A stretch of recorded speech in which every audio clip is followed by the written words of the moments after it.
A millionaire found an abandoned baby, shivering in the snow next to a mysterious note.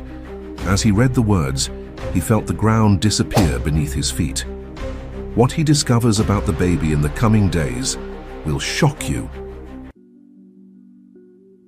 If this story interested you, subscribe to our channel. Don't forget to like this video and tell us which city you're watching us from. We'll keep going. The biting winter wind howled through the empty streets of downtown Manhattan, carrying snowflakes that danced like tiny diamonds in the dim glow of street lamps. Alexander Reynolds, CEO of Reynolds Enterprises, gripped his steering wheel tighter as he navigated his Mercedes through an unfamiliar neighborhood. The leather seat's warmth couldn't chase away the chill that had settled in his bones, not from the weather, but from the inexplicable feeling that something was about to change his life forever. His designer watch showed 11:47 p.m. He should have been home hours ago, in his penthouse apartment with its panoramic view of Central Park. Instead, here he was, driving through the working-class district of Queens, following what he could only describe as an instinct. The board meeting had ended late, but that wasn't why he'd taken this detour. Something had pulled him here, away from his usual route. The snow was falling heavier now, transforming the city into a white canvas.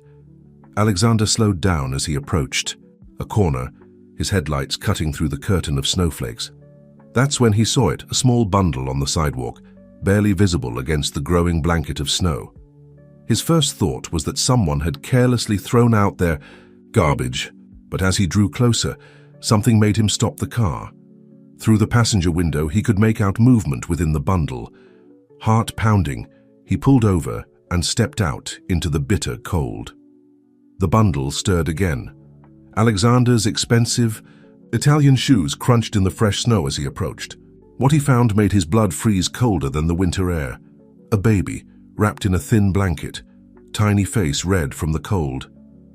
Beside the infant lay a crumpled note, its edges dampened by snow. With trembling fingers, he picked up the paper. The handwriting was hurried but clear. "If you found this baby, please take care of him. Your blood runs in his veins more than you know."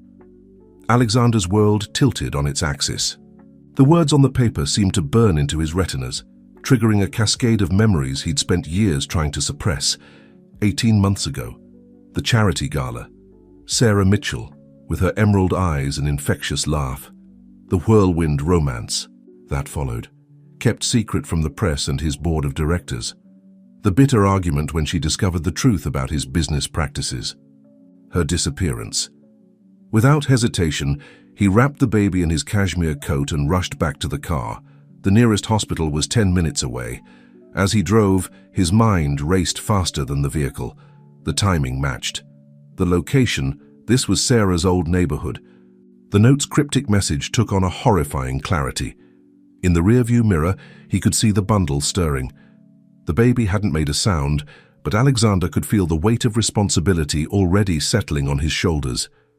His phone buzzed in his pocket, probably his assistant wondering why he hadn't confirmed tomorrow's meetings. But for the first time in his carefully controlled life, business would have to wait. The emergency room entrance loomed ahead, its red lights reflecting off the falling snow.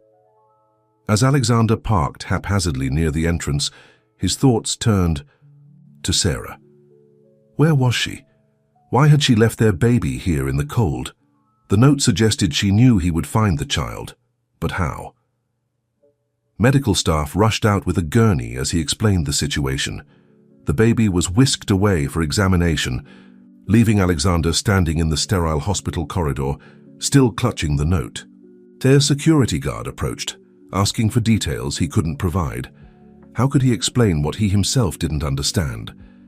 As he sank into an uncomfortable plastic chair in the waiting room, Alexander pulled out his phone.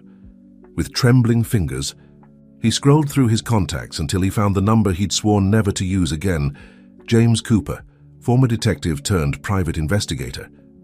If anyone could unravel this mystery, it would be Cooper. The call connected on the third ring. "Cooper," a gruff voice answered. "I need your help," Alexander said, his voice barely steady. "It's about Sarah Mitchell." The silence on the other end stretched for several heartbeats before Cooper responded. I thought we agreed never to mention that name again. Things have changed, Alexander replied, watching the snow continue to fall outside the hospital windows. She's back. At least, I think she is. And she's left me something I can't ignore. James Cooper's office was exactly as Alexander remembered it, a cluttered space that smelled of stale coffee and cigarettes, though Cooper had quit smoking years ago. Early morning light filtered through Venetian blinds, casting striped shadows across the detective's weathered face as he examined the note for the 5th time. "You're sure this is her handwriting?" Cooper asked, reaching for his perpetually full coffee mug. Alexander nodded, pacing the small office. "I'd recognize it anywhere. We exchanged enough letters during those months." He paused, running a hand through his disheveled hair. The hospital had kept the baby overnight for observation, and he hadn't slept a wink, his mind racing with possibilities and fears. Cooper leaned back in his chair, which creaked in protest. "Let's review what we know. Sarah Mitchell disappeared 18 months ago, right after your company's merger with Tech Solutions. No trace, no contact, nothing. Now suddenly there's a baby, your baby apparently, left in the snow with a cryptic note." "The timing fits," Alexander said quietly, "and the location, that was her neighborhood before she vanished." Cooper's eyes narrowed. "You never told me why she really disappeared. Our original investigation hit a wall because you withheld information. If you want my help now, I need the whole truth." Alexander stopped pacing, staring out the window at the city below. The snow had stopped, but the sky remained heavy with gray clouds. "She discovered something during the merger, something I'd tried to keep buried. The missing funds from the pension accounts." Alexander spun around, shock evident on his face. "How did you—" "I'm a detective, Reynolds. Or I was.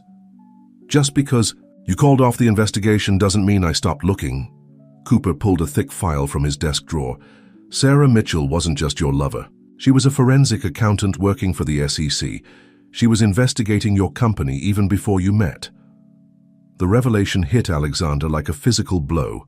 He sank into the chair across from Cooper's desk, his legs suddenly unable to support him. "She never told me." "Of course not, but I'm guessing she found something bigger than missing pension funds, didn't she?" Cooper's voice remained neutral, but his eyes were sharp, something that made her run. Before Alexander could respond, his phone buzzed. The hospital. His heart jumped as he answered, listening intently to the doctor's update. When he hung up, his face had lost all color. "What is it?" Cooper asked, leaning forward. "The baby. They found something unusual in his blanket. A hidden pocket with a USB drive." Alexander's voice shook slightly. "And there was another note. It says, 'The truth is in the numbers. Remember Venice.'" Cooper's eyebrows shot up. "Venice?" 3 years ago, I attended a business conference. There. That's where I first met Marcus Stone." Alexander's expression darkened. "My former business partner, the one who disappeared with half our company's assets 6 months before Sarah vanished. The one who was never found," Cooper added, pulling a notepad toward him. "Tell me about him." Alexander closed his eyes, memories flooding back. Marcus was brilliant but unstable.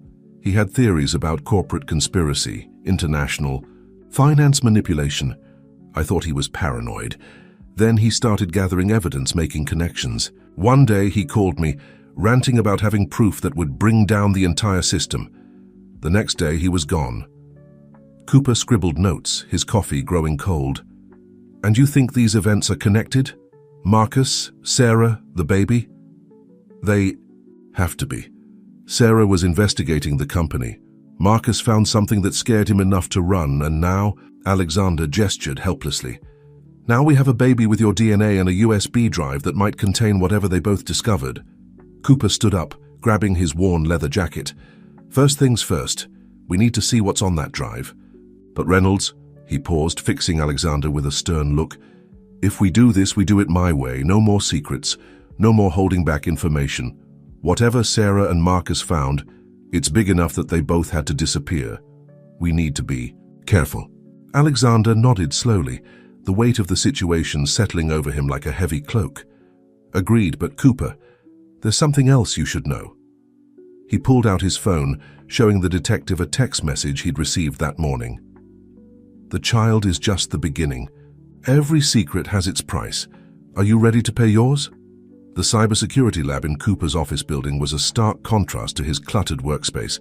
Pristine white walls surrounded state-of-the-art equipment, and the air hummed with the sound of powerful computers. Maya Chen, Cooper's trusted tech expert, inserted the USB drive with practiced precision, her fingers flying across the keyboard as she worked to bypass the encryption. "This is military-grade security," Maya muttered, her dark eyes reflecting lines of code. "Whoever created this didn't want it found easily." She paused, adjusting her glasses.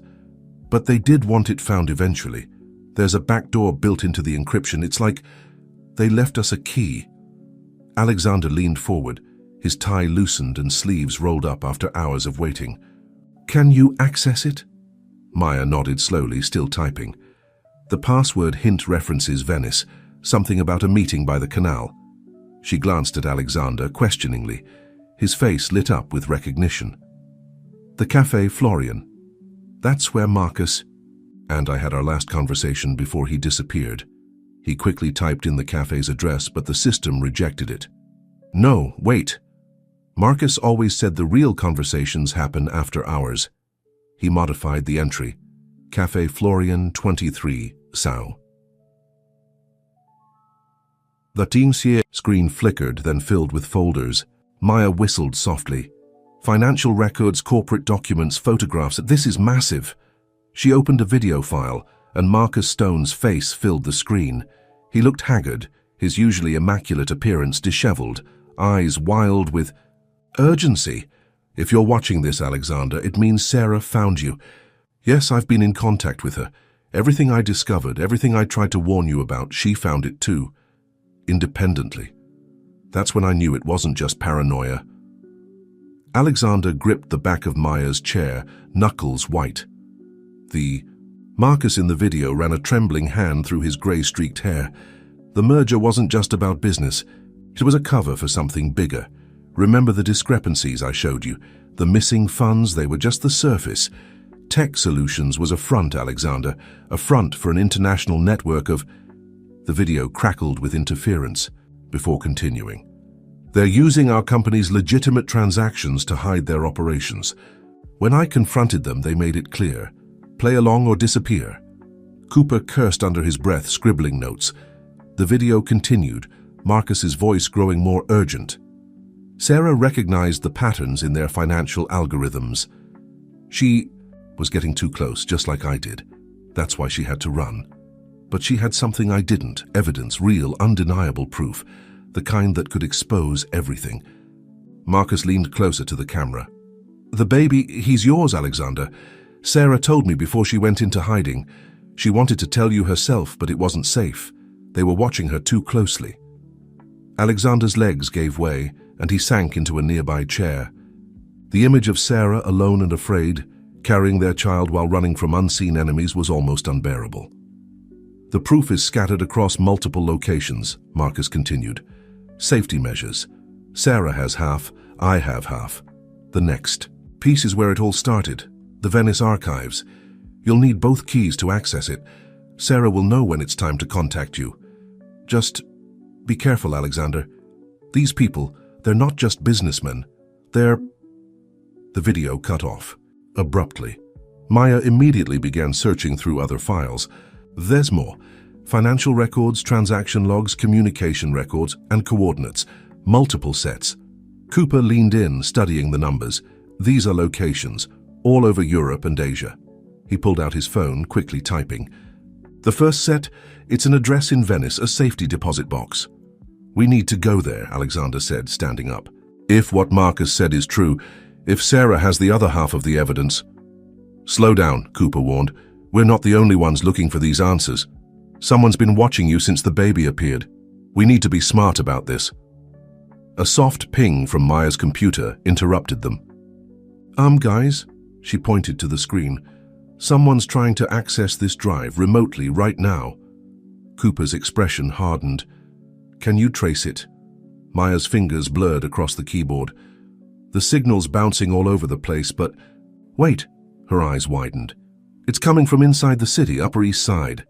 Alexander's phone buzzed with a new message. You're getting warmer, but remember, curiosity got the cat. Sarah learned that lesson. Are you sure you want to follow her path?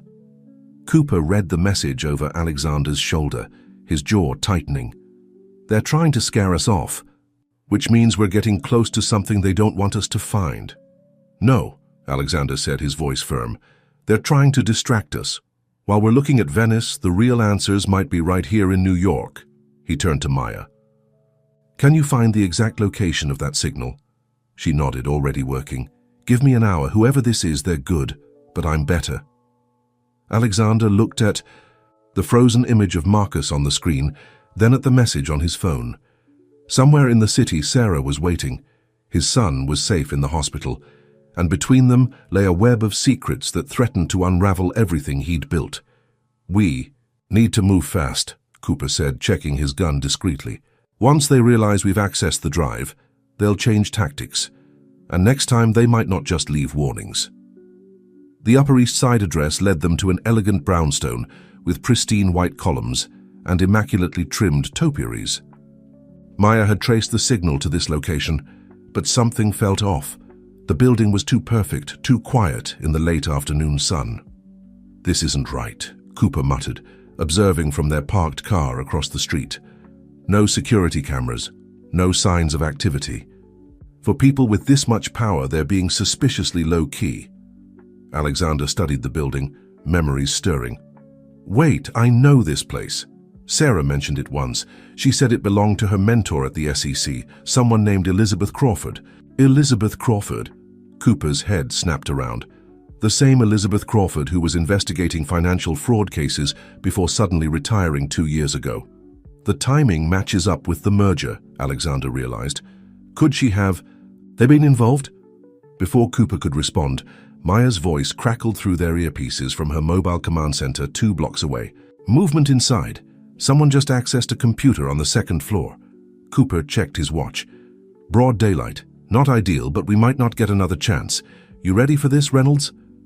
Alexander straightened his tie, adopting the confident posture that had served him through countless business negotiations. Lead the way. They approached the front door casually like any other visitors in this upscale neighborhood.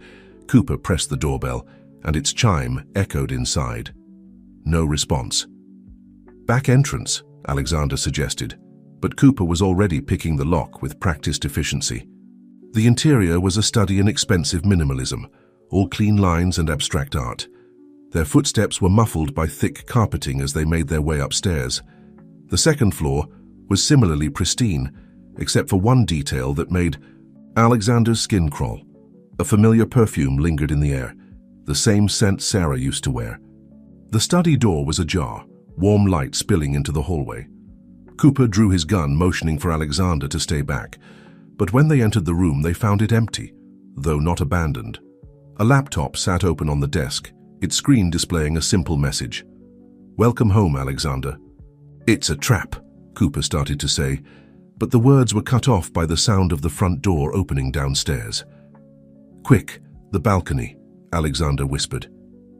They slipped outside, just as footsteps approached the study. Through the glass doors, they watched as an elegant woman in her 60s entered the room. Elizabeth Crawford hadn't changed much since the newspaper photos from her SEC days, still radiating authority and cool competence. She walked directly to the laptop, seemingly unsurprised by its active state.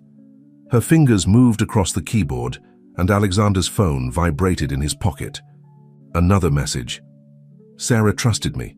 Now you must too. Tomorrow noon, Central Park Zoo. Come alone. Cooper read the message and shook his head firmly. No way.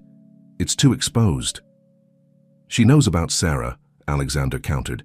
She might be our only link. Or she might be working with them. Think about it. A former SEC investigator suddenly retires right when this conspiracy is taking shape. That's not a coincidence. Elizabeth's voice drifted through the glass, making them both freeze. She was on the phone, her tone clipped and professional. Yes, he found the drive just as we expected. No, Sarah's location remains secure. The child. Yes, the child is safe. For now. Alexander's fists clenched at the casual way she discussed his son. Cooper grabbed his arm, warning him to stay still. The Venice connection is a concern, Elizabeth continued, if he discovers what's in those archives. Yes, I understand. It will be handled. She ended the call and sat heavily in her chair, rubbing her temples. To their surprise, she spoke again, this time seemingly to the empty room. I know you're there, Alexander. You and your detective friend. I'm not your enemy, but I can't explain everything now. They're watching, always watching. If you want.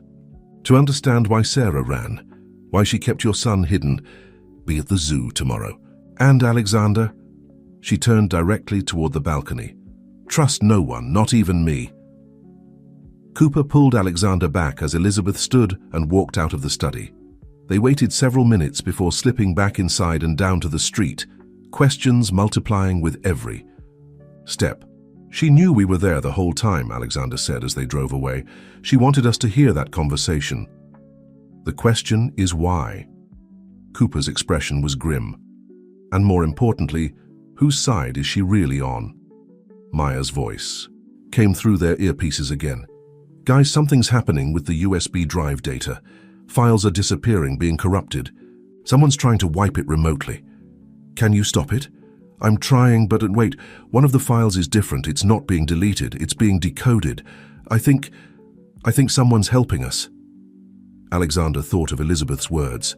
Trust no one, not even me. What's in the file, Maya? Coordinates again, but these aren't in Venice. She paused. They're right here in New York. Some kind of underground storage facility, and there's a name attached to the file, Project Odyssey. Cooper's hands tightened on the steering wheel. I've heard that name before. In my days on the force, there were rumors about a massive financial scheme called Odyssey, but every detective who looked into it either backed off or disappeared, just like Marcus, just like Sarah. Central Park Zoo hummed with the usual midday crowd, tourists snapping photos, children racing between exhibits, parents trying to keep up. Alexander sat on a bench near the sea lion pool, a newspaper open on his lap despite Cooper's vocal objections to this meeting. Let me at least keep a team nearby, Cooper had insisted that morning, but Alexander knew Elizabeth Crawford would. Spot any surveillance. This had to be handled her way. The zoo clock struck 12 and right on cue, Elizabeth appeared. She wore a casual pantsuit and carried a shopping bag from the zoo gift shop, blending perfectly with the crowd of grandparents, treating their grandchildren to souvenirs. Don't look up, she said softly, sitting beside him. Keep reading your paper. We're being watched, but not by who you think. Alexander's fingers tightened on the newspaper. Where's Sarah? Safe. Which is more than I can say for you if you keep digging. Elizabeth's voice remained conversational, as if they were discussing the weather. The baby complicated things. It wasn't supposed to happen this way. What wasn't? The truth, Elizabeth, I need to know. She sighed, her composed facade cracking slightly. Sarah was my best student at the SEC. Too good, really. She saw patterns others missed. When she started investigating tech solutions, I warned her to back off. I knew what happened to others who got too close. Like Marcus Stone? Marcus was brilliant but reckless. He thought exposing everything at once was the answer. He didn't understand the bigger picture. Elizabeth paused as a group of schoolchildren passed by. What Sarah found went beyond simple financial fraud. Tech solutions was just one piece of a global network. Banking systems, government contracts, international aid, all manipulated through a series of complex algorithms. Alexander felt a chill despite the warm spring day. The missing pension funds were a test. The network needed to verify their control over your company's systems. When Marcus noticed and began investigating, they decided to use him. Make him the scapegoat, but he figured it out and ran. She slipped something from her bag, a small leather-bound notebook. Sarah found his research, hidden in encrypted servers. She was close to connecting all the pieces when she discovered she was pregnant. The sea lions barked loudly, making both of them jump. Elizabeth continued, her voice lower. She came to me, terrified. Not for herself, but for the baby. She knew they would use the child to control you both. So we created a plan. She would disappear, gather evidence from safe locations, while I monitored their movements from the inside. The inside? Alexander's head snapped up. You're working with them? Keep your voice down, Elizabeth hissed. It's complicated. After they forced my retirement, I was approached by someone, a watchdog group that's been tracking this network. For years, they needed someone on the inside, someone with connections. She pressed the notebook into his hand. This contains everything Sarah couldn't put on the drive. Account numbers, contact protocols, safe house locations. But Alexander, her eyes met his, intense and worried. If they know you have this, they'll come for you. Hard. Let them come. I need to find Sarah. It's not that simple. The network has operatives everywhere. Banks, police departments, corporate offices. Trust the wrong person and... She stopped abruptly, her attention caught by something across the plaza. We're out of time. Grey suit by the reptile house. He's one of theirs. Get up slowly. Walk toward the exit. Don't look back. Alexander began to rise, but Elizabeth grabbed his arm. One more thing. The storage. Facility coordinates Maya found? It's a trap. The real evidence is somewhere else. Sarah left you a clue in the baby's blanket, not the USB drive, something else. Find it. She stood, raising her voice to a cheerful tone. Well, enjoy the rest of your visit. The penguins are wonderful this time of year. Without another glance, she walked away, merging seamlessly with the tour group. Alexander waited 30 seconds, then headed for the exit, the notebook burning in his pocket. He spotted the man in the grey suit in his peripheral vision, casually, speaking into a phone. As he passed the gift shop, his own phone buzzed with a message from an unknown number. Next time, bring the baby. Sarah would love to see how he's grown. His heart pounding, Alexander hurried through the zoo gates. Cooper was waiting in an unmarked car 2 blocks away, Maya in the back with her laptop. Well? Cooper demanded as Alexander slid into the passenger seat. Elizabeth's working with some kind of watchdog group. The network, it's bigger than we imagined. Government contracts, international banking. He handed Cooper the notebook. And they're using my son to send Sarah messages. We need to get back to the hospital. Maya spoke up from the back seat. About that, I've been monitoring the hospital's security feeds. 10 minutes ago, 2 men in suits arrived. They're showing badges, asking questions about the baby. Cooper threw the car into drive. Official badges? They look real, but after what Elizabeth said about their reach. No one touches my son, Alexander growled. Get us to the hospital, now. As they sped through Manhattan traffic, Alexander remembered Elizabeth's words about another clue in the blanket. What had they missed? And more importantly, would they reach the hospital in time to prevent his son from becoming another pawn in this deadly game? The pediatric ward of Mount Sinai Hospital was eerily quiet when they arrived. Cooper led the way, his hand hovering near his concealed weapon, while Maya monitored the security feeds through her tablet. Alexander's heart thundered in his chest as they approached his son's room. Third-floor cameras show the men left 10 minutes ago, Maya whispered. But something's not right. They didn't check out at security. A nurse Alexander recognized, Angela, who had been caring for his son, hurried toward them, her face tight with concern. Mr. Reynolds, thank goodness. 2 federal agents were here asking about the baby. Their credentials seemed legitimate, but what? Alexander pressed. One of them knew the baby's name. Angela wrung her hands. We never registered one. He's still listed as baby doe in our system. Cooper cursed under his breath. They have inside access to the hospital records. Maya? On it. Her fingers flew across the tablet. Checking for unauthorized system access. Got something. Someone's been manually overriding the security protocols on this floor for the past hour. They reached the baby's room, and Alexander's breath caught. The guard he'd hired was slumped in his chair, apparently sleeping. Cooper checked his pulse. He's been drugged. Get a doctor now. Alexander burst into the room expecting the worst, but his son lay peacefully in the hospital crib, tiny chest rising and falling with each breath. The relief was overwhelming. He's okay, Angela assured him, checking the baby's vitals.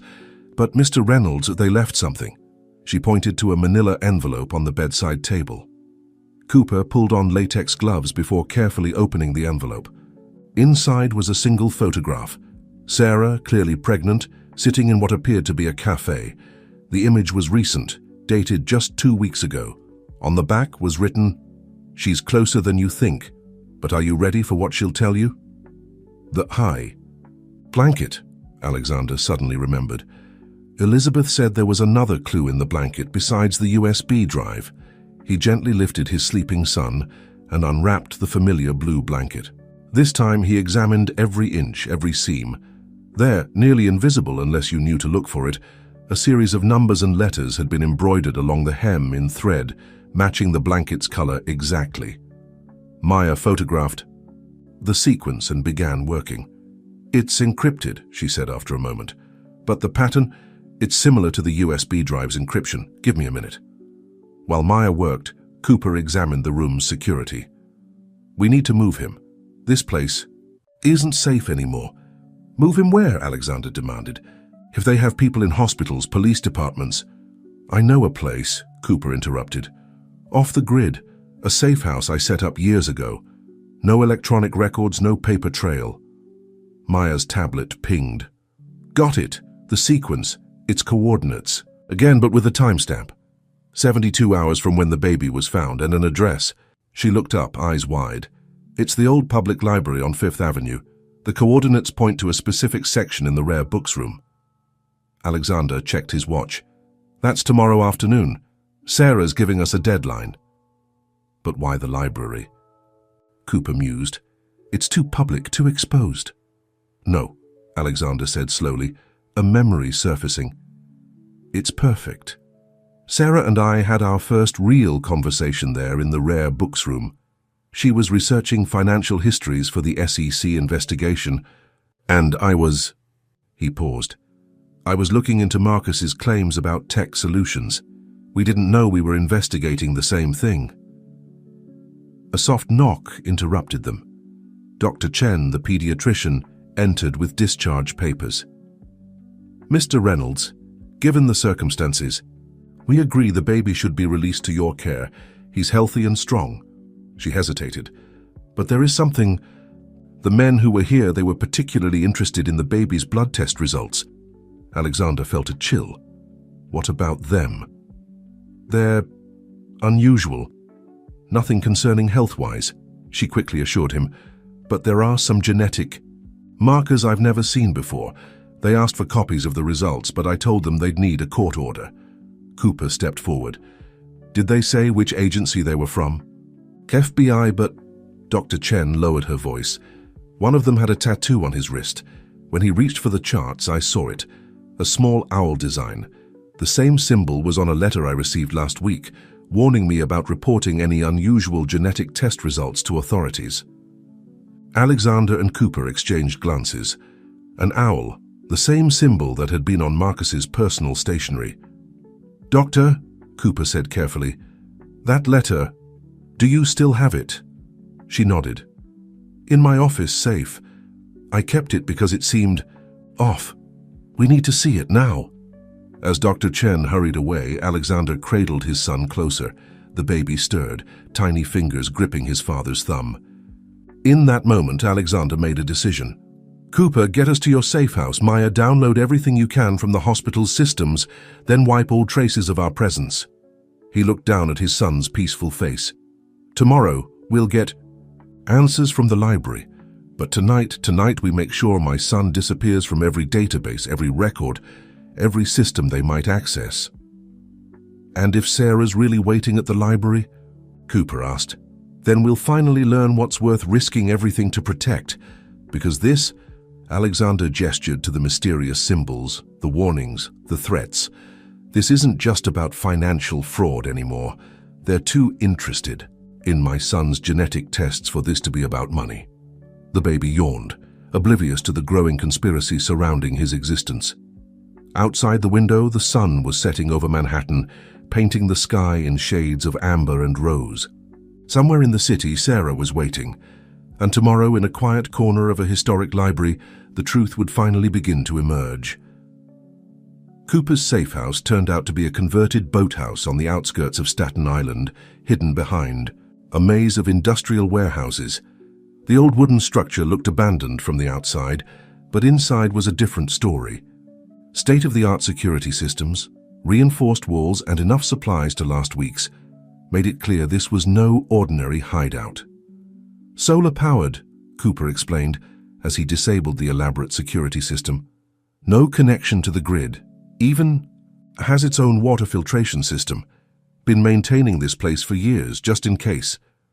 Maya immediately set up her equipment on a sturdy table, creating a mobile command center. I've got the hospital's security footage. Those agents, they weren't just asking about the baby, they were uploading something to the hospital's mainframe. Alexander paced the room, his son sleeping peacefully in a makeshift crib fashioned from a drawer padded with blankets. What were they uploading? Working on it, Maya's screens filled with scrolling code. It looks like some kind of tracking program. They weren't just after the blood test results, they were tagging his entire medical profile. If anyone accesses his records anywhere in the country, they'll know. Can you stop it? Maya smiled grimly. Already did. Better yet, I reversed it. Now it'll flag us if anyone tries to search for him. But her expression turned serious.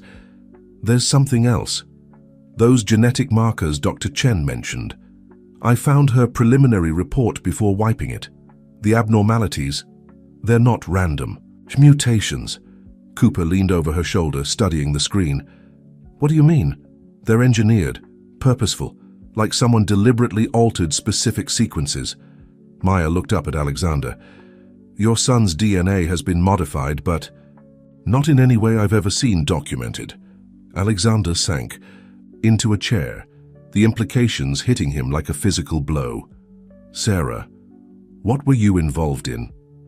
The letter, Cooper remembered suddenly, pulling out the envelope Dr. Chen had given them. Let's see what our owl-tattooed friends were so worried about. The letter was typed on expensive paper, no letterhead. The message was brief but chilling. Any genetic anomalies matching pattern omega must be reported directly to the Office of Special Research. Standard medical protocols do not apply. Compliance is mandatory. Pattern omega, Maya typed rapidly. Nothing on any medical database, but wait. She pulled up the files from Marcus's USB drive. Here, a folder called Omega Initiative. It's heavily encrypted, but there's a text file I can access. The file contained just 3 lines. Project successful. Subject Sarah Mitchell stable. Proceeding with Phase 2. The timestamp, Cooper noted. It's from 18 months ago, right when Sarah disappeared. Alexander stared at his sleeping son, remembering Elizabeth's words at the zoo. This wasn't just about financial fraud. The genetic tests, the modified DNA, Sarah's disappearance, it all pointed to something far more sinister. His phone buzzed, another message from the unknown number. The child is special. You've seen the test results. Tomorrow you'll understand why Sarah had to protect him. The library holds more than books. They're always one step ahead, Cooper muttered, checking the security feeds. But why let us find these breadcrumbs? Why not just take the baby? Because they need something from me, Alexander realized. The Venice archives, the library meeting. They're testing me, seeing how far I'll go. Maya's computer pinged with an alert. Movement at the hospital. Someone's trying to access the baby's deleted records. They're reconstructing the files from backup servers. Can you stop them? Not without revealing our location, but she smiled suddenly. I can give them something to chase. Creating duplicate records now, placing them in hospitals across the country. Let them waste resources checking empty leads. Cooper nodded approvingly. Good thinking. But we need more than just digital defense. That owl tattoo. I've seen it before years ago. There was a case never solved. A research facility upstate supposedly working on genetic engineering. It was raided by the FBI, but all they found were empty labs and a symbol carved into the wall. An owl, Alexander finished. Exactly. The place was owned by a subsidiary of Tech Solutions. the same company Marcus was investigating before he vanished. A soft cry from the makeshift crib drew their attention. Alexander lifted his son, who calmed immediately in his father's arms. Looking down at the tiny face, he saw Sarah's eyes. Looking back at him, what had she discovered? What was so important that she'd hide their child's very existence? "The library meeting is in 14 hours, Cooper said, checking his watch. "We should try to get some rest. Tomorrow will be interesting." "I'll take first watch," Maya offered, her fingers still moving across the keyboard. "I've got programs running to decrypt more of Marcus's files. Maybe we'll have answers by morning." Alexander settled into an old armchair, his son nestled against his chest. Outside, the water lapped gently against the dock, a soothing rhythm in the darkness. Somewhere out there, Sarah was waiting, and tomorrow, in the hushed silence of the rare books room, he would finally learn why she'd kept their son hidden, and what made him so special that people would kill to control him. As he drifted off, the baby's warm weight anchoring him to reality, Alexander's last thought was of Sarah. Not the Sarah from the surveillance photo, hiding and afraid, but Sarah as he'd first met her, brilliant, determined and unafraid to seek the truth no matter the cost. Tomorrow he would find that truth, or it would find him. Dawn broke over the harbor in shades of pearl and gold, reflecting off the water like scattered diamonds. Maya's triumphant exclamation shattered the morning silence, jolting Alexander awake. "I got in. The encryption on Marcus's files. I finally cracked it." Her screens were filled with documents, images, and what looked like complex scientific diagrams. "You need to see this, all of you." Cooper, who had taken the last watch, leaned over her shoulder while Alexander gently placed his still sleeping son back in the makeshift crib. What they saw on the screen made them all catch their breath. Project Omega wasn't just about financial manipulation, Maya explained, pulling up document after document. The money, the fraud, it was all to fund this. She pointed to a series of genetic sequences. They were trying to create something, or rather someone. The documents detailed a decades-long research project involving genetic enhancement, hidden behind layers of shell companies and falsified research grants. Tech Solutions was just one of many fronts, all feeding resources into a secret program. They were modifying human DNA, Maya continued, her voice a mix of horror and fascination. Looking for ways to enhance specific traits, intelligence, physical capabilities, even emotional resilience. But there was a problem. The modifications weren't stable. The subjects, they couldn't handle the changes. Subjects? Alexander's voice was tight. You mean people? They were experimenting on people? Maya nodded grimly. Volunteers at first, then less willing participants, but none of them survived the complete process, until Sarah, Cooper finished, reading ahead. She wasn't just investigating them, she was studying them, learning their methods. And then, she found a way to make it work, Maya confirmed. These notes, they're incredible. She discovered that the key wasn't in forcing the changes, but in allowing the DNA to adapt naturally over generations. She developed a method to create subtle modifications that would strengthen over time. Alexander felt the room spin. The baby, my son, is the first success, Maya said softly. His DNA shows the markers, but they're stable, integrated perfectly into his genetic structure. He's not just carrying the modifications, he's evolving with them. Cooper cursed quietly. That's why they're so interested in him. He's proof that their project can work. Not their project, Alexander corrected, pieces falling into place. Sarah's version. She took their research and perfected it, made it safer, more ethical. That's why they're afraid. She didn't just steal their work, she improved it. Maya pulled up another file, a video. The timestamp showed it was recorded just days before Sarah disappeared. The image was grainy, but Sarah's face was clear enough. She looked tired but determined. If you're seeing this, Alexander, it means our son is safe with you. What I've done. It wasn't just about exposing their crimes. It was about protecting our future. The network, they call themselves the Athena Group, they wanted to create enhanced humans they could control, weapons they could program from birth. But I found another way, a way to give humanity a chance to evolve naturally, ethically, without turning children into experiments. She paused, touching her pregnant belly. Our son carries that potential, not as a weapon but as hope. The markers in his DNA will pass to his children and their children. Each generation will be a little stronger, a little more resilient. Natural evolution, just guided. The library coordinates. They'll lead you to everything I've discovered, all my research, all the evidence. But Alexander, her eyes seemed to stare directly through the screen. Trust your instincts about who sees it. The Athena Group isn't the only organization that would kill for this knowledge. The video ended, leaving them in stunned silence. Alexander looked at his sleeping son with new understanding. Not just a baby to be protected, but a bridge to humanity's future. His phone buzzed one last time. Now you know. The rare books room holds the final piece, but remember, knowledge is power, and power has a price. Are you ready to pay it? Cooper checked his weapons while Maya began backing up all the decrypted files to secure servers. Outside, the sun continued to rise, painting the water in brilliant colors. In a few hours, they would head to the library, where Sarah's trail would finally end, or begin anew.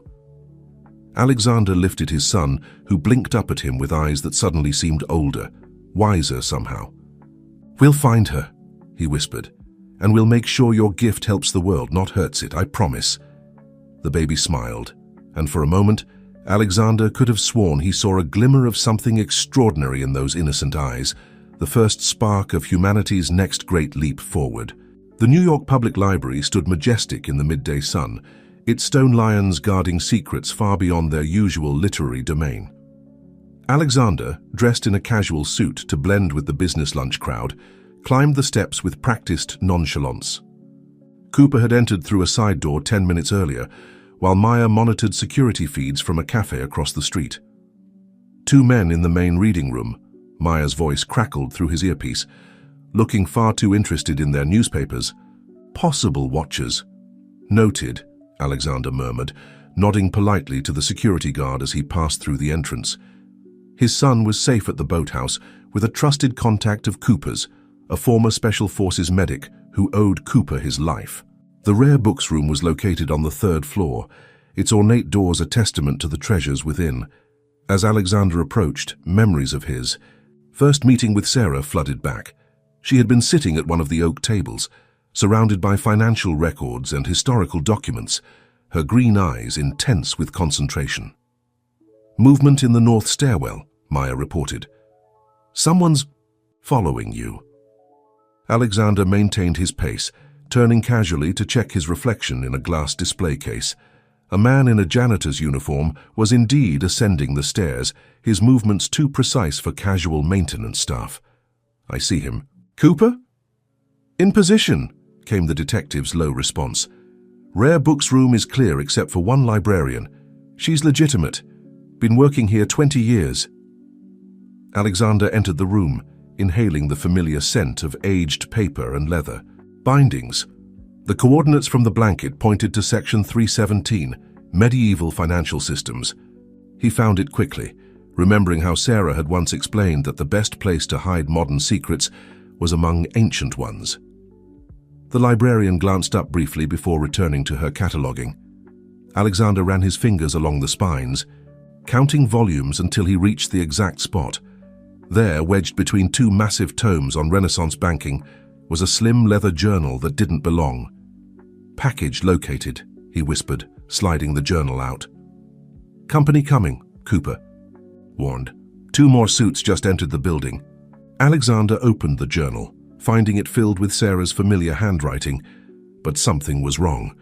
The words were too perfect, too deliberately written. This wasn't a journal. It was a message. "My dearest Alexander," it began. "If you're reading this, you've discovered what makes our son special, but the journal you want isn't here. Think about our first conversation, not the one about finance, the real one." He closed his eyes, remembering. After hours of research that day, they had both reached for the same coffee cup in the library's cafe. The conversation that followed had nothing to do with their investigations. They had talked about art, about the library's architecture, about... The Rose reading room, Alexander breathed. She loved the ceiling. Problem, Maya cut in urgently. Security feeds are being looped. Someone's trying to hide their movements. How many hostiles? Cooper asked. At least 5 that I can track. They're blocking exits. Alexander replaced the decoy journal and moved casually toward the door.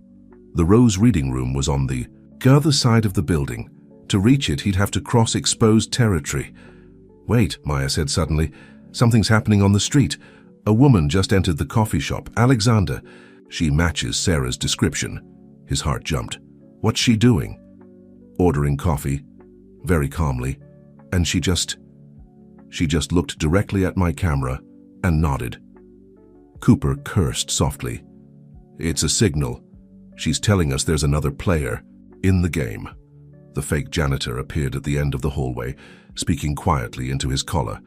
Alexander turned the other way, his pace measured. The Rose reading room had multiple entrances and one secret that few knew about. Maya, can you access the building's original blueprints? Already on it. Wait. In the 1920s renovation, they added a maintenance passage behind the north wall. It connects to the old service elevator, Alexander finished. Sarah mentioned it once. She was fascinated by the library's hidden spaces. He reached the magnificent reading room, its barrel-vaulted ceiling adorned with clouds and golden light. At this hour it was busy with researchers and students. Perfect cover. 3 hostiles converging, Maya reported. Whatever you're going to do it fast. Alexander moved between the long oak tables, remembering Sarah's words about hiding, modern secrets in ancient places. The Rose reading room ceiling hadn't just captivated her with its beauty. She had seen it as the perfect metaphor, everything hidden in plain sight. He reached the north wall, detecting the almost invisible seam of the hidden door. But as he prepared to slip through, a familiar voice froze him in place. Hello, Alexander. He turned slowly. Elizabeth Crawford stood 3 tables away, but she wasn't alone. Next to her, wearing a simple blue dress and a cautious smile, was Sarah. We don't have much time, Sarah said softly, and we have so much to explain. The world seemed to narrow to a single point as Alexander stared at Sarah. She looked different, her hair shorter, her face thinner, but her eyes held the same determined intelligence he remembered. Behind him, he heard Cooper's quiet footsteps approaching. The Athena group's teams are 2 minutes out, Elizabeth said calmly, as if discussing the weather. We need to move. Wait, Alexander said, his voice hoarse. Our son is safe, Sarah assured him, stepping closer, and exactly where he needs to be. The genetic markers, they're not just about evolution, Alexander, they're about protection. Maya's voice crackled through his earpiece. Guys, we've got a serious problem.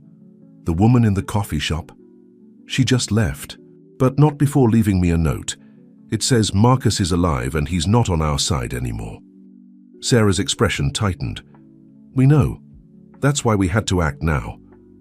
She reached for Alexander's hand, her touch sending electricity through his skin. The journal in the maintenance passage, it contains everything. The full scope of what Marcus and the Athena group are planning, but more importantly, it explains what makes our son truly special. The genetic modifications are only part of it, Elizabeth interrupted. Sarah didn't just create a way for humanity to evolve.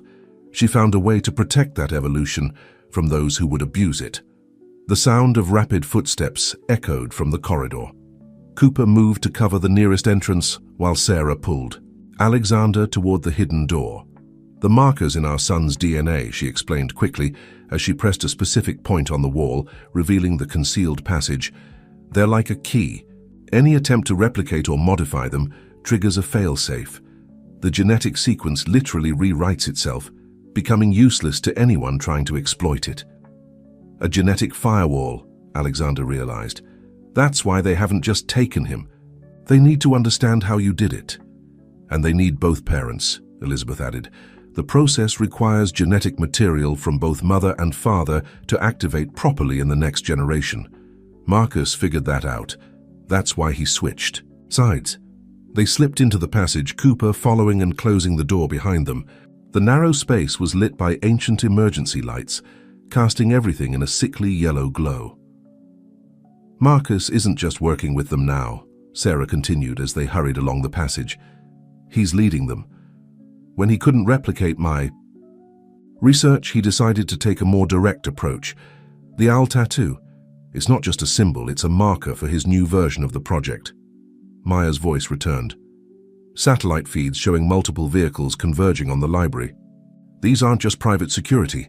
They've got government plates. Athena has people everywhere, Elizabeth confirmed. CDC, FBI, NSA, anywhere they might need to cover up their experiments. They reached the old service elevator, its brass doors tarnished with age. Sarah pulled out a keycard that looked far too modern for the antique mechanism, yet when she swiped it, the doors opened smoothly.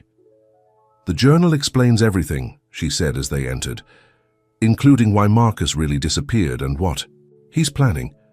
But Alexander, she grabbed his arm, her eyes intense. Once you read it, there's no going back. You'll become part of this fully and completely. I already am, he replied. The moment you left our son for me to find, you knew I would choose this path. Sarah's face softened. I knew you would choose him. Choose us. That's why the genetic key works, because at our core we both choose protection over power. The elevator began to descend, but not to the ground floor. It went deeper, into sub-basements that shouldn't exist. The library has secrets older than either of our projects, Elizabeth explained. Secrets that will help us stay ahead of Marcus and his transformed Athena group. Cooper checked his phone. Maya says the tactical teams are entering the building. We've got maybe 5 minutes before they figure out where we've gone. Sarah squeezed Alexander's hand. Are you ready to learn the full truth? About our son, about Marcus, about what we're really fighting for? The elevator continued its descent into the unknown depths beneath New York's streets. Alexander thought of his son, safely hidden away, carrying within him both humanity's potential and its protection. He thought of Marcus, transformed from ally to enemy, and of all the forces gathering against them. I'm ready, he said, for all of it. The elevator slowed, then stopped. The doors opened to reveal a vast underground chamber filled with advanced medical equipment, computer servers, and walls of genetic research that had never seen the light of day. Sarah stepped out first, turning back to offer her hand. Then welcome, she said, to where it all began, and where we'll make our stand. The underground facility beneath the library was a stark contrast to the classical architecture above. Sleek metal walls housed state-of-the-art equipment, while rows of servers hummed with barely contained power. Sarah led them through the maze-like complex with practiced familiarity. This facility was built during World War II, Elizabeth explained, as they walked. Originally designed as a secure archive for valuable documents in case of attack, over the decades it evolved into something more. A backup site, Sarah added, placing her palm on a biometric scanner. A hidden door slid open silently, in case everything else failed. But it became our primary base when we discovered what Marcus was really planning. The new room was smaller but even more advanced. Holographic displays showed genetic sequences floating in the air, while one entire wall was dedicated to global tracking systems. Maya, Cooper spoke, into his comm unit. Are you seeing this?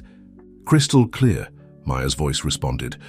The facility's systems just granted me access. This is incredible. They've been monitoring everything. Financial transactions, genetic research facilities, even military installations. Sarah gestured to the central display. Because everything is connected, Marcus didn't just join the Athena group, he's transformed it. The owl tattoo isn't just for identification, it's a marker for his new subjects. The display shifted, showing detailed medical files. Alexander's blood ran cold as he saw images of people with the owl tattoo, their genetic structures clearly altered. He's not just trying to replicate my research, Sarah continued, her voice tight with controlled anger.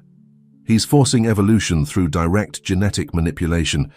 The tattoo ink contains programmable nanobots that rewrite DNA in real time, but the changes are unstable, causing devastating side effects. The subjects become enhanced, Elizabeth added, but at a terrible cost. They lose their autonomy, becoming completely loyal to Marcus and his vision, and eventually, their modified DNA breaks down entirely. Alexander studied the medical reports, his business experience helping him see the bigger picture. He's creating an army, not just of enhanced humans, but of perfectly obedient soldiers. Exactly, Sarah confirmed, but he needs our son's genetic key to stabilize the process. The natural evolution pathway I discovered is the only way to make the changes permanent without destroying the subject's free will. Cooper, who had been watching the security feeds, spoke up. They're scanning the library level by level. Won't take them long to figure out there's a sub-basement. Let them come, Elizabeth said calmly. This facility has defenses they can't imagine, but we should move to the core chamber. Sarah? Sarah nodded, leading them through another hidden door. As they walked, Alexander caught her hand. Our son, he said softly, you knew I would protect him. That's why you left him for me to find. She squeezed his hand, tears gathering in her eyes. I knew you would protect him, yes. But more than that, I knew you would understand. The genetic key isn't just about DNA, it's about choice. It only works for parents who would sacrifice everything to protect their child's right to choose their own path. The core chamber was a perfect circle, its walls lined with what looked like liquid metal. In the center stood a single pedestal supporting an old leather journal, the real one this time. Everything Marcus needs to know is in there, Sarah said, gesturing to the journal. But he can't access it. The pages are encoded with the same principle as our son's DNA. They can only be read by someone who values protection over power. Maya's voice crackled through their comms. Multiple teams converging on your location. They've found the elevator shaft. 2 minutes max. Elizabeth moved to a control panel, her fingers flying over the holographic interface. Activating primary defenses. Sarah, it's time. Sarah took the journal and held it out to Alexander. Once you read this, you'll understand everything. Why Marcus changed, what he's really planning, and why our son represents humanity's best hope. But Alexander, she met his eyes intently. Reading it will also make you a target. Forever. The facility's lights dimmed as defense systems engaged. Above them, they could hear the faint sounds of tactical teams breaching the upper levels. Alexander looked at the journal, then at Sarah, seeing in her face the same brilliant determination that had first drawn him to her. Everything changes now, she whispered. Alexander reached for the journal, his decision already made. Everything changed the moment I found our son. I choose him. I choose us. I choose protection over power. As his fingers touched the leather binding, the liquid metal walls began to pulse with soft blue light. Sarah smiled, a mixture of relief and love, transforming her face. Then let me show you, she said, opening the journal, what Marcus was really afraid of, why he ran, why he changed, and what we're really fighting to protect. The first page began to reveal its secrets as the sound of breach charges echoed through the facility. Their time was running out, but the truth was finally within reach. The journal's pages seemed to shimmer as they turned, revealing text that appeared only under Alexander's touch. Sarah stood close, her presence both comforting and electric as the facility's defenses hummed around them. Marcus discovered something during the Tech Solutions merger, Sarah explained as Alexander read. Something that terrified him. The Athena Group wasn't just a research organization, it was part of a larger plan spanning centuries. The journal detailed a hidden history. Throughout time, certain individuals had manifested unprecedented abilities, intellectual leaps, physical capabilities, intuitive insights that changed the course of history. The Athena Group had been tracking these manifestations, studying them, trying to understand their source. They called it the Prometheus Protocol, Elizabeth added, monitoring the defense systems. The theory that humanity was capable of directed evolution, but only under specific conditions. Alexander turned a page and holographic images sprang to life above the journal. Complex genetic structures rotated in the air, highlighting patterns that seemed to defy conventional science. Marcus found evidence that these evolutionary jumps weren't random, Sarah continued. They followed a pattern appearing in bloodlines, where both parents shared a specific genetic marker, a marker that until now couldn't be artificially replicated. Until you found a way, Alexander said, understanding dawning. Sarah nodded. But not the way they wanted. The Athena group wanted to force the evolution, control it, create enhanced humans who would be bound to their will. I discovered how to nurture the natural process, letting each generation choose its own path. Maya's voice cut through their concentration. Multiple breach attempts on the upper doors. The defenses are holding, but they're adapting their approach. Cooper moved to cover the main entrance, while Elizabeth activated additional security measures. The liquid metal walls pulsed faster, patterns of light racing across their surface. Alexander continued reading, his heart racing as he absorbed the implications. Marcus, he tried to force the process on himself? Yes, Sarah confirmed grimly. When he couldn't replicate my research, he used an experimental version of his nanobot, technology on his own DNA. It worked partially. He gained enhanced abilities, but at a terrible cost. The forced evolution began breaking down his neural pathways, affecting his mind. The journal showed brain scans, revealing spreading patterns of degradation, but more troubling were the psychological evaluations that followed. He became obsessed with the idea of directed evolution, Elizabeth explained, convinced that humanity needed to be forced to change, to be controlled and guided by those he deemed worthy. The very thing the natural genetic key was designed to prevent. Our son carries the true key, Sarah said softly, the ability to evolve naturally, to pass that potential to future generations. But more importantly, he carries the failsafe I engineered, the genetic protection against forced manipulation. A massive impact shook the facility. Maya's voice returned, urgent now. They've breached the first security level, but something's wrong. The tactical teams, they're fighting each other. Some of them have the owl tattoo, some don't. Marcus's enhanced soldiers, Cooper growled. He's making his move. Alexander reached the journal's final pages, where Sarah's elegant handwriting gave way to urgent scrawls. The Venetian archives, he read. You split the failsafe protocol between 2 locations. Yes, Sarah confirmed. The library facility contains half of the protection sequence. The other half is hidden in Venice, in the same archives where Marcus first discovered the Prometheus protocol. We needed both halves separated to prevent anyone from altering or disabling the protection. Another impact rattled the chamber. The liquid metal walls began to shift, forming new patterns of defense. They're through the 2nd level, Maya reported. But you've got to see this. The enhanced soldiers, they're degrading. Their DNA is literally falling apart. Elizabeth's hands flew over the control panel. Marcus's process is unstable. The forced evolution is breaking down faster than he anticipated. He's desperate now.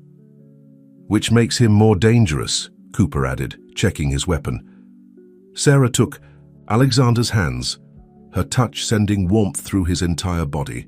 Now you understand why our son had to be protected, why everything had to happen exactly this way. The journal isn't just a record.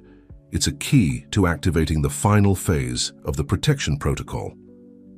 The choice, Alexander said, remembering her words. Protection over power, free will over control. She smiled, tears in her eyes. You understand, just like I knew you would. The facility shuddered again, but this time the liquid metal walls responded differently. They began to glow with a soft golden light, patterns shifting to form complex geometric shapes. It's time, Elizabeth announced, reading the facility's data. The journal's information combined with your genetic resonance, it's completing the protection sequence. Sarah squeezed Alexander's hands tighter. Our son isn't just carrying the next step in human evolution. He's carrying the guarantee that it will happen naturally, freely, through choice rather than force. Every attempt to control or manipulate the process will fail. The chamber filled with golden light as the final sequence activated. Above them, through layers of concrete and steel, they could hear the sounds of combat fading. Maya, Cooper called out. "You're not going to believe this," she responded, awe in her voice. "The enhanced soldiers, their genetic modifications, are reversing. The owl tattoos are literally disappearing from their skin. Whatever you just activated, it's working." Sarah and Alexander stood together in the golden light, the journal completing its final revelation between them. Their son was safe, the protection protocol was active, and somewhere in the chaos above, Marcus was learning that some power can't be taken. It can only be earned, one choice at a time. The golden light, pulsing through the chamber, began to stabilize, forming intricate patterns that seemed to respond to Alexander and Sarah's presence. Elizabeth worked rapidly at the control panel, coordinating with Maya to track the effects spreading through the city. "The protection protocol is propagating faster than we anticipated," Elizabeth announced, studying the holographic displays. "Any enhanced soldier within a 5-mile radius is being affected. Their forced genetic modifications are unraveling." "Maya," Cooper called into his comm unit, "what's the situation upstairs?" "Chaos," she replied. "Most of Marcus's enhanced team is down, their systems shutting down as the modifications reverse. But hold on." They heard rapid typing. "New vehicles approaching, different insignias. These aren't Athena group forces." Sarah moved to another console, her fingers dancing across the interface. "Government response teams, real ones, not Athena plants. They've been monitoring the situation since the hospital." "Can they be trusted?" Alexander asked, still holding the journal. "Some of them," Elizabeth answered. "I've maintained contacts in certain agencies, people who've been helping us track Marcus's activities. They'll help secure the facility and contain the situation." The chamber's liquid metal walls rippled with new information, displaying real-time satellite feeds of the library and surrounding streets. They watched as tactical teams established a perimeter, while medical units treated the collapsed enhanced soldiers. "Sarah," Maya's voice returned, "urgent now. I'm detecting a targeted data breach. Someone's trying to access the facilities." "Mainframe, the signature. It matches Marcus's encryption." Sarah's expression hardened. "He's trying to salvage what he can. Maya, initiate protocol Omega-7. "What's Omega-7? Alexander asked, moving to stand beside her. "A virus," she explained, her eyes fixed on the screens, "but not a destructive one. It's like the genetic failsafe in digital form. Any system that tries to copy or steal our research gets infected. The data appears intact, but it's subtly altered, making any attempt to replicate the process impossible." Cooper, still watching the entrance, spoke up. "We've got movement in the access corridor. Multiple signatures. Friendlies," Elizabeth confirmed, checking her security feeds. "My contacts, but we need to move quickly. Marcus won't stay in retreat for long." Sarah turned to Alexander, her face both determined and worried. "There's one more thing we need to do. The journal contains instructions for completing the protection sequence, but it requires both parents. We need to get to our son." "The boathouse isn't safe anymore," Cooper warned. "If Marcus is desperate enough to attack a government facility, he won't hesitate to strike there." "We're not taking him to the boathouse," Sarah said, pressing her palm to a section of wall that immediately revealed a hidden corridor. "There's another facility, one even Marcus doesn't know about. A place where we can complete the sequence safely." Alexander felt the weight of the journal in his hands, its pages still shimmering with revealed secrets. "How long do we have?" "The reversal effect on the enhanced soldiers is temporary," Elizabeth explained, initiating what looked like shutdown sequences on various systems. "Their modifications will start rebuilding within hours. Marcus will have learned from this setback. He'll adapt the process. Which means we have a window," Sarah added, "a chance to complete the protection sequence before he can field another enhanced team, but we have to move now." The sound of approaching footsteps echoed through the main corridor. Elizabeth's government contacts were getting closer. "Maya," Cooper called out, "what's your status?" "Mobile and clear," she replied. "I've got a secure vehicle waiting 2 blocks away, but you should know, I'm picking up chatter on emergency channels. Multiple reports of people with owl tattoos collapsing across the city. It's not just the tactical team. Everyone Marcus enhanced is being affected." Sarah's eyes widened. he's been expanding the program, using civilians as test subjects. All the more reason to finish this, Alexander said firmly. How do we get to the other facility? Sarah led them to the hidden corridor, which sloped gently downward. There's an old maintenance tunnel network under the city. Most of them were abandoned decades ago, but some of us have been maintaining certain routes. We can use them to reach a secure location in Brooklyn. Elizabeth handed them each a small device. Quantum encryption communicators, completely secure. I'll coordinate with my contacts. Make sure you have a clear path. Maya can monitor your route from above. The facility's lights flickered as another system engaged. Through the main entrance, they could hear voices approaching, official. Voices calling out identification codes. Go, Elizabeth urged them. I'll handle the authorities. Cooper? The detective checked his weapon one last time. I'll take point. Maya, you're our eyes. Always, she responded confidently. Sarah squeezed Alexander's hand as they prepared to enter the tunnel. Ready to finish what we started. He looked at her, seeing not just the brilliant scientist who had unraveled humanity's genetic future, but the mother who had risked everything to protect their child's right to choose his own path. Ready, he said firmly. Behind them, the facility's golden light began to fade as its systems powered down. But ahead in the darkness of the maintenance tunnel, a different kind of light beckoned. The light of hope, of natural evolution, of humanity's future, unfolding one free choice at a time. Cooper took the lead, and they stepped into the tunnel, leaving behind a facility that had just changed the course of human history. Above them, Marcus's enhanced soldiers continued to revert to normal, their owl tattoos fading like half-remembered dreams. And somewhere in Brooklyn, their son waited, carrying within him the key to humanity's next great leap forward. A leap that would be taken not through force, but through choice. The maintenance tunnels beneath New York City were a maze of darkness and echoes, their footsteps bouncing off century-old brick walls. Cooper led the way, guided by Maya's precise directions through their quantum communicators. Sarah walked beside Alexander, their hands occasionally brushing in the dim light of emergency LED strips that marked their path. These tunnels, Alexander said softly, ducking under a low-hanging pipe, they're not on any official maps. Sarah shook her head. They were part of an abandoned subway expansion project from the 1920s. When the city changed the plans, these sections were sealed off. Elizabeth's group has been maintaining them as emergency routes for decades. Movement on the street level, Maya's voice crackled through their comms. 3 SUVs with blacked-out windows just left the library area, heading east. Marcus, Cooper guessed, checking another intersection before waving them forward. He's trying to predict our route. Sarah consulted a small holographic display, built into her communicator. We're approaching the first checkpoint. Maya, how's the surface looking at Point Charlie? Clear for now, but wait. They heard rapid typing. Getting some strange readings. The protection protocol you activated, it's having unexpected effects. The reversal of the genetic modifications isn't just affecting Marcus's soldiers, it's spreading through the city's water system. Alexander stopped walking.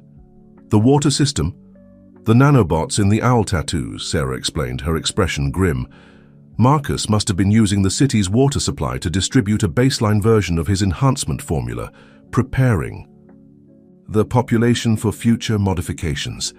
She touched a panel on the tunnel wall, revealing ancient machinery still humming with power. But now the protection protocol is turning that distribution network against him. How many people could be affected? Cooper asked. Thousands, maybe more. Maya's voice was tight with concern. I'm seeing reports of people checking into emergency rooms across the city. Nothing serious, mild fever, disorientation, but they all have one thing in common, or... Let me guess, Cooper interrupted. Owl tattoos. Exactly. The tattoos are fading and, with them, whatever baseline enhancements Marcus managed to introduce into their systems. They reached a junction where 3 tunnels converged. Sarah led them down the center path, which sloped deeper underground.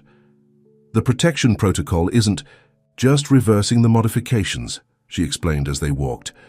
It's vaccinating people against future attempts. Anyone affected by this reversal will be immune to Marcus's enhancement techniques. Alexander understood the implications.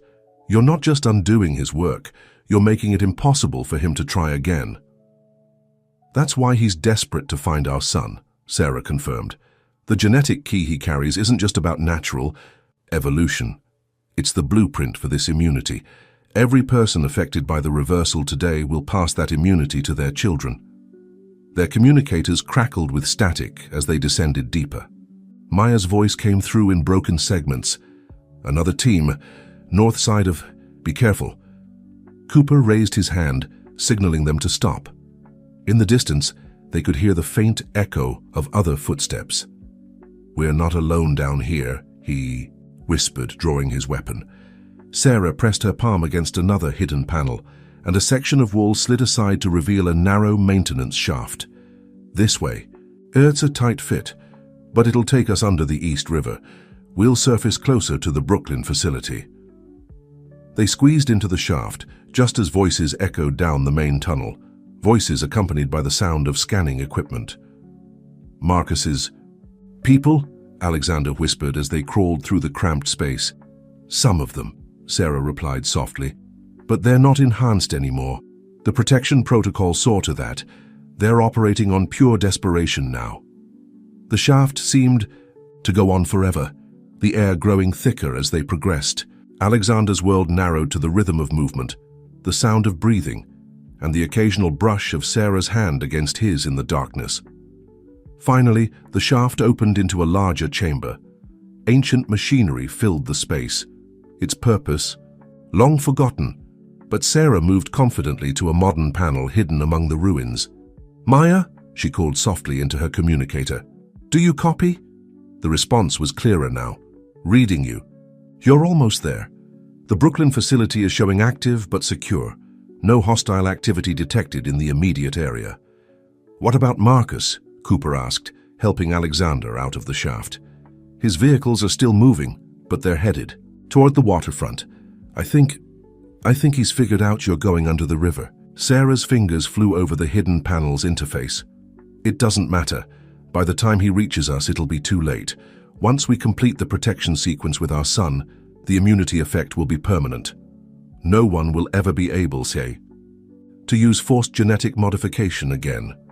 The chamber suddenly hummed with power, and sections of the floor began to move, revealing a sleek elevator platform. "This will take us directly to the Brooklyn facility," Sarah explained, "where our son is waiting, where we can finish what we started." They stepped onto the platform, and Alexander felt Sarah's hand slip into his. Above them, Marcus and his remaining forces raced through the city, trying to prevent what was already happening, humanity's first step toward true, chosen evolution. The platform began to rise, carrying them toward their son and the completion of a protocol that would change the world not through force, but through the power of choice.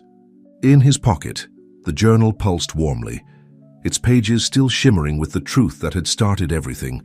Some power can't be taken, only earned, one free choice at a time.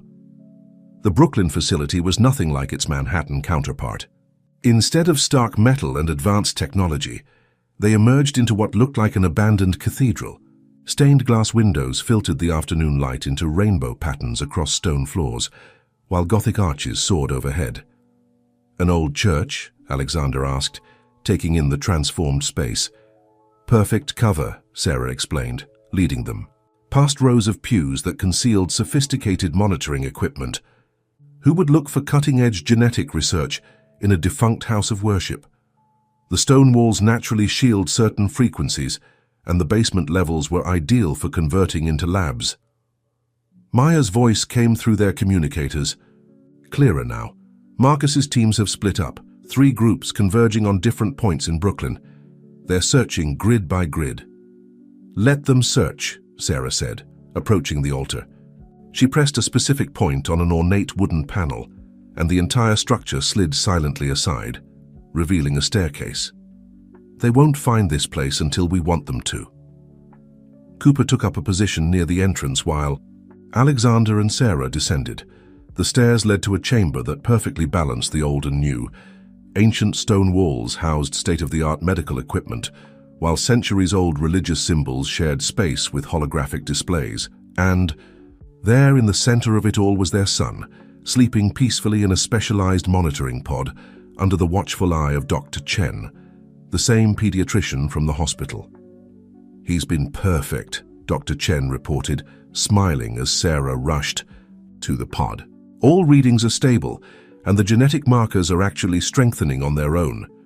Alexander joined them, placing his hand on the pod's clear surface.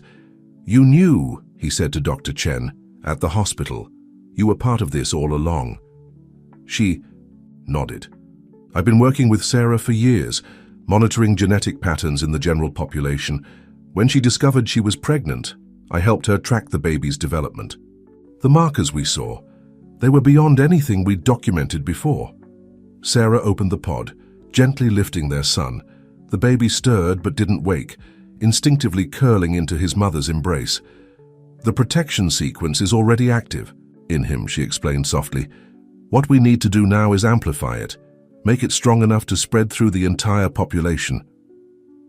"Like a beneficial virus," Dr. Chen added, checking readings on nearby monitors. "But one that only affects those with Marcus's forced modifications, reverting them to their natural state and preventing future manipulation." Alexander touched his son's tiny hand, marveling at how something so small could hold such importance. "What do we need to do?" Sarah nodded toward a circular platform surrounded by sophisticated scanning equipment. "The journal contains the final activation sequence. With both parents present, holding him, the protection protocol will reach its full potential. The cathedral's architecture will actually help. The stone walls create a natural resonance chamber that will amplify the effect." Their communicators crackled. "Multiple vehicles approaching," Maya warned, "half a mile out and closing." "Marcus is with them. I've got visual confirmation." "How long do we need?" Cooper called down from the top of the stairs. 10 minutes, Sarah replied, moving toward the platform. "Maybe less." "You've got 5, Cooper said grimly. "They're moving faster than expected." Alexander took his position on the platform, standing close to Sarah and their son. Dr. Chen initiated the scanning sequence while Sarah carefully opened the journal to its final pages. "The words have to be spoken by both parents," she explained. "It's not just about the genetic material. It's about conscious choice. The protection protocol activates fully only when there's willing participation from both sides." Above them, they heard Cooper moving furniture, creating barriers. Maya's voice returned. "They've found the church. 2 teams approaching on foot, one covering the rear exit." The scanning equipment hummed to life, surrounding them in a soft blue glow. Sarah held out the journal so they could both see the final sequence. Words in an ancient language neither of them recognized, but which seemed to resonate with something deep in their DNA. "Together," Sarah whispered, and they began to read. The E. Words felt strange yet familiar on Alexander's tongue, as if they were awakening something that had always been there, waiting. Their son stirred in Sarah's arms, his eyes opening to reveal that same extraordinary awareness Alexander had noticed before. The blue glow intensified, and the air itself seemed to vibrate with building energy. Through their communicators, they could hear the sounds of Marcus's teams breaching the church above. "Keep reading," Dr. Chen urged, watching the monitors with growing excitement. "The resonance is building exponentially. The protection sequence is propagating faster than we projected." Cooper's voice cut through. "They're inside the church, multiple hostiles. Marcus is with them, and Alexander, he looks desperate." Sarah's free hand found Alexander's, squeezing tight as they continued reading. The journal's pages were glowing, now the same shimmering gold they had seen in the Manhattan facility. Their son reached up, touching both their faces with tiny fingers, and in that moment, everything changed. The blue glow erupted into brilliant gold, spreading outward in waves that passed through walls and barriers as if they didn't exist. Above them, they heard gasps and shouts of surprise. Through their communicators, Maya reported in awe. The effect it's spreading across the entire city. Every enhanced soldier, every person with an owl tattoo, They're all being affected at once. It's working, Dr. Chen confirmed, her eyes wide as she watched the data stream across her monitors. The protection sequence is encoding itself into the city's population. Anyone who was part of Marcus's program is being restored to their natural state. The sound of footsteps on the stairs. Marcus had found them. But as he appeared in the doorway, they could see his owl tattoo already, fading, his enhanced strength visibly draining away. "No," he gasped, staggering forward. "You don't understand what you're doing. The world needs guidance, needs control. The world needs choice," Sarah said firmly, holding their son close as the golden light continued to pulse outward. Real evolution comes from freedom, not force. The sequence was almost complete.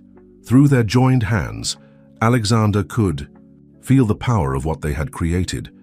Not a weapon or a tool of control, but a shield, a protection for humanity's right to choose its own path forward. Marcus fell to his knees, his carefully engineered enhancements unraveling strand by strand. Behind him, his soldiers were experiencing the same transformation, their forced evolution giving way to natural potential. The final words of the sequence hung in the air like chimes, and their son laughed, a sound of pure joy that seemed to carry the promise of a future where evolution would come not through manipulation and control, but through choice, love, and the natural unfolding of human potential. The golden light began to fade, leaving behind an atmosphere charged with possibility. Marcus remained on his knees, his face a mask of disbelief as he stared at his hands. Hands that now held only normal human strength. "What have you done?" he whispered, his voice stripped of its enhanced resonance. "We've restored the natural order," Sarah replied, cradling their still laughing son. "Every person you enhanced, every unwitting subject you prepared through the water supply, they're all returning to their true selves, and they'll be immune to any future attempts at forced evolution." Dr. Chen's monitors continued to stream data, showing the protection sequence spreading beyond Brooklyn, beyond New York, following the paths Marcus's program had already established. "The reversal is permanent," she confirmed, studying the readings. "And it's not just affecting current subjects. The immunity is being coded into their DNA, passing to future generations. No one will ever be able to force genetic manipulation on an unwilling subject again." Cooper came down the stairs, his weapon trained on Marcus. "His teams are standing down. Most of them seem relieved, actually, like they're waking up from a long nightmare." Maya's voice added through their communicators. Similar reports coming in from across the city. "Emergency rooms are overwhelmed with people whose owl tattoos are fading, but there's no panic, no violence. It's like they're all choosing to let go." Alexander moved closer to Marcus, seeing not the desperate man who had tried to control humanity's evolution, but the brilliant scientist he had once been. "You were right about one thing," Alexander said softly. "Humanity is ready for the next step. But it has to be a step we choose to take together, not one forced upon us." Marcus looked up, tears streaming down his face. I thought I could make it happen faster, better. I thought control was the answer." "Control is never the answer," Sarah said, her voice gentle despite everything Marcus had done. "Real evolution comes from choice, from the natural interaction of free will and potential. Our son proves that." As if understanding his role in this moment, the baby reached toward Marcus with tiny fingers. The gesture held no judgment, no condemnation, only the simple acceptance that children offer so freely. "The protection sequence," Dr. Chen explained, still monitoring its spread, "it doesn't just prevent forced evolution, it creates a foundation for natural growth. Each generation will have the potential to advance, to develop new capabilities, but only through their own choices and effort." Cooper's communicator crackled with Elizabeth's voice. "Government response teams are securing the area. The right ones this time. And Alexander, your company's board is meeting in emergency session. The Athena Group's financial network is unraveling as fast as their genetic modifications." Marcus slumped further, decades of work dissolving around him.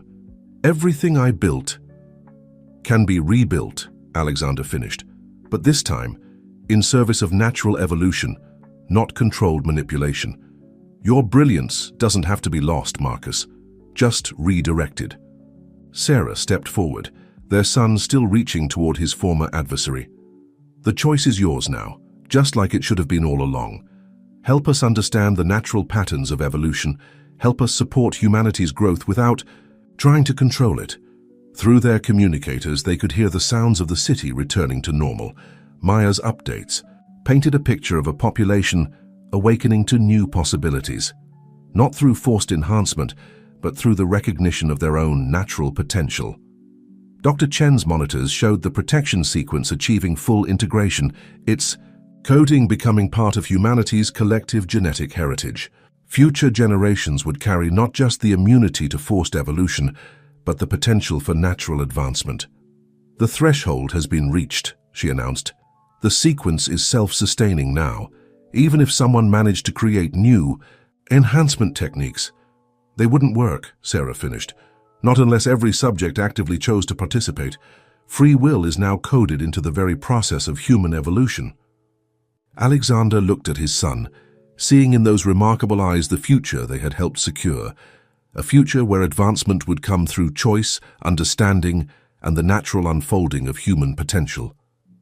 The baby laughed again, a sound that seemed to carry both joy and promise.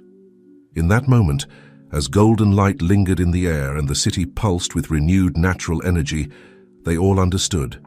Humanity's next great leap forward would not be forced or controlled, but chosen, one free decision at a time.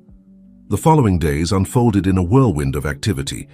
The Brooklyn Cathedral, its secret now revealed, became a temporary command center for managing the global impact of the protection sequence. Sarah and Dr. Chen worked tirelessly with international medical teams, helping them understand and monitor the changes rippling through the population. Alexander stood at one of the restored stained glass windows, watching the sunrise paint the city in fresh colors. Behind him, the former sanctuary hummed with purposeful energy as researchers and medical professionals coordinated their efforts. "The latest reports are encouraging," Elizabeth said, joining him at the window. "The protection sequence has reached every corner of Marcus's network. Even his most remote operations are shutting down as their enhanced subjects return to normal." "And the subjects themselves?" "Adapting remarkably well. The natural genetic restoration seems to come with a kind of peace, as if their bodies and minds are grateful to return to their authentic state." Maya's voice called from her workstation. "Alexander, you should see this." She pulled up multiple news feeds on the main display. Stock markets worldwide are responding to the Athena Group's collapse. But look at the pattern. The financial data showed something unexpected. Instead of chaos, the markets were stabilizing around new configurations. Companies previously controlled by the Athena Group were reorganizing under transparent leadership. "The financial world is healing itself," Cooper observed, studying the numbers. "Just like the enhanced subjects." Sarah approached, their son sleeping peacefully in her arms. "It makes sense. The protection sequence doesn't just affect biology, it restores natural patterns, including economic ones." Dr. Chen's monitors beeped with incoming data. "The genetic markers in the general population are fascinating," she reported. "Everyone affected by Marcus's program isn't just returning to normal, they're showing increased potential for natural evolution. As if the experience of being enhanced has awakened something dormant in their DNA." "Not awakened," Sarah corrected gently. "Freed. The potential was always there. Marcus's interference just showed us where to look for it." Alexander touched his son's tiny hand, marveling at how someone so small could catalyze such massive change. "And now?" "Now we help humanity understand its own potential," Sarah said, "not through force or manipulation, but through knowledge and choice." The cathedral's main doors opened, admitting Marcus. He looked different now, humbled but also somehow lighter. The burden of his obsession had lifted, leaving behind the scientist he'd been before power corrupted his vision. "The key. Venice archives are secure," he reported. "My former associates tried to access them, but the protection sequence reached there first. Everything I built." It's over. Not over, Sarah said firmly. Transformed. Your research doesn't have to end, Marcus. Just change. Direction. He looked at her with tired eyes. You want me to help after everything I did? We want you to remember who you were, Alexander replied, the scientist who first discovered humanity's hidden potential before you tried to control it. Elizabeth stepped forward. My contacts in the government are offering amnesty in exchange for your help understanding the natural evolution process. No more forced enhancements, no more control, just pure research. Marcus's gaze fell on the sleeping baby. He's remarkable. Even without enhancements, his natural potential. I've never seen anything like it. Because he represents true evolution, Dr. Chen explained, the next step humanity will take when it's ready. Not forced, not controlled, but chosen. The morning light strengthened, streaming through the stained glass in brilliant patterns. Outside, the city was awakening to a new reality, one where every person's potential would unfold naturally, guided by their own choices. Maya's screens showed the protection sequence continuing its work, not just reversing Marcus's modifications, but laying the groundwork for humanity's natural advancement. Each person affected became a carrier of this new potential, passing it to future generations. We'll need to establish monitoring protocols, Sarah said, her scientific mind already working on next steps. Help people understand the changes they might experience as natural evolution takes its course, and protect them from anyone else who might try to force the process, Cooper added. Alexander watched his son stir and wake, those extraordinary eyes taking in the world with unbridled curiosity. He'll never be alone in this, he realized. Every child born from now on will carry the same potential, the same freedom to choose their own path forward. Sarah smiled, seeing the same truth. That's the real gift of the protection sequence, not just preventing forced evolution, but ensuring that every future step humanity takes will be its own choice. The cathedral, once a place of hidden research and desperate plans, now felt more like its original purpose, a sanctuary. But not just for prayer or contemplation, a sanctuary for humanity's potential, protected and preserved for future generations to explore in their own time, in their own way. Through the stained glass, the morning sun continued to rise, painting the future in colors of hope and possibility. 1 month later, the cathedral had transformed again. The emergency command center had evolved into a research facility dedicated to understanding and supporting natural human evolution. The pews remained, but now they hosted scientists, researchers, and medical professionals sharing discoveries and insights. Alexander sat in his usual spot by the window, reviewing reports from around the world. Each day brought new data about how the protection sequence was affecting different populations, all pointing to the same conclusion. Humanity was beginning to explore its natural potential in ways no one had anticipated. The latest findings from Asia are fascinating, Dr. Chen said, joining him with a tablet full of data. Children born to parents affected by the sequence are showing remarkable developmental patterns, not enhanced or modified, just optimized, as if their DNA knows exactly how to express their natural potential. Sarah looked up from her workstation, where she had been analyzing genetic samples. It's like watching evolution in real time, but completely natural. Each child born carries the potential for advancement, but their development follows their own unique path. Their son, now growing stronger every day, played contentedly in a specially designed observation area. Other children were there too, babies born to former enhanced subjects, all showing similar signs of natural optimization. The financial reconstruction is proceeding better than expected, Maya called from her station. She had officially joined their team, her technical expertise proving invaluable. The markets have found a new equilibrium. It's like the whole system is healing itself, becoming more resistant to manipulation. Cooper, who had transitioned from detective to security director for the new facility, entered with Elizabeth. The last of Marcus's former network has been dismantled, he reported. Those who tried to maintain the enhancement program found their efforts automatically reversing. The protection sequence isn't just passive, it actively prevents any attempt at forced evolution. Speaking of Marcus, Elizabeth added, his work with our research team is showing promise. He's finally understanding the difference between controlling evolution and supporting it. As if on cue, Marcus emerged from one of the research labs, his face animated with genuine excitement. "You need to see this," he said, holding up a tablet. "We've identified the mechanism that allows the protection sequence to distinguish between natural and forced genetic changes. It's brilliant in its simplicity." Sarah joined them, examining the data. "The sequence doesn't just block modifications," she observed. "It actually enhances the body's natural ability to optimize its own genetic expression." "Exactly," Marcus agreed. "It's not fighting against enhancement. It's supporting the body's natural drive to evolve, but only when that evolution comes from within, not from external force." Alexander watched their son playing, seeing in his natural movements and curious expressions the future they had helped secure. Other parents visited the facility daily, bringing their children for observation and support, all part of humanity's first steps toward understanding its own evolutionary potential.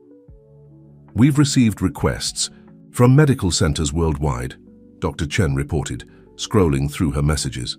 "They want to establish satellite facilities, create a network for monitoring and supporting natural evolution." "As long as the research remains transparent," Elizabeth cautioned, "no more hidden labs or secret experiments. Everything in the open, where it can be properly understood and ethically managed."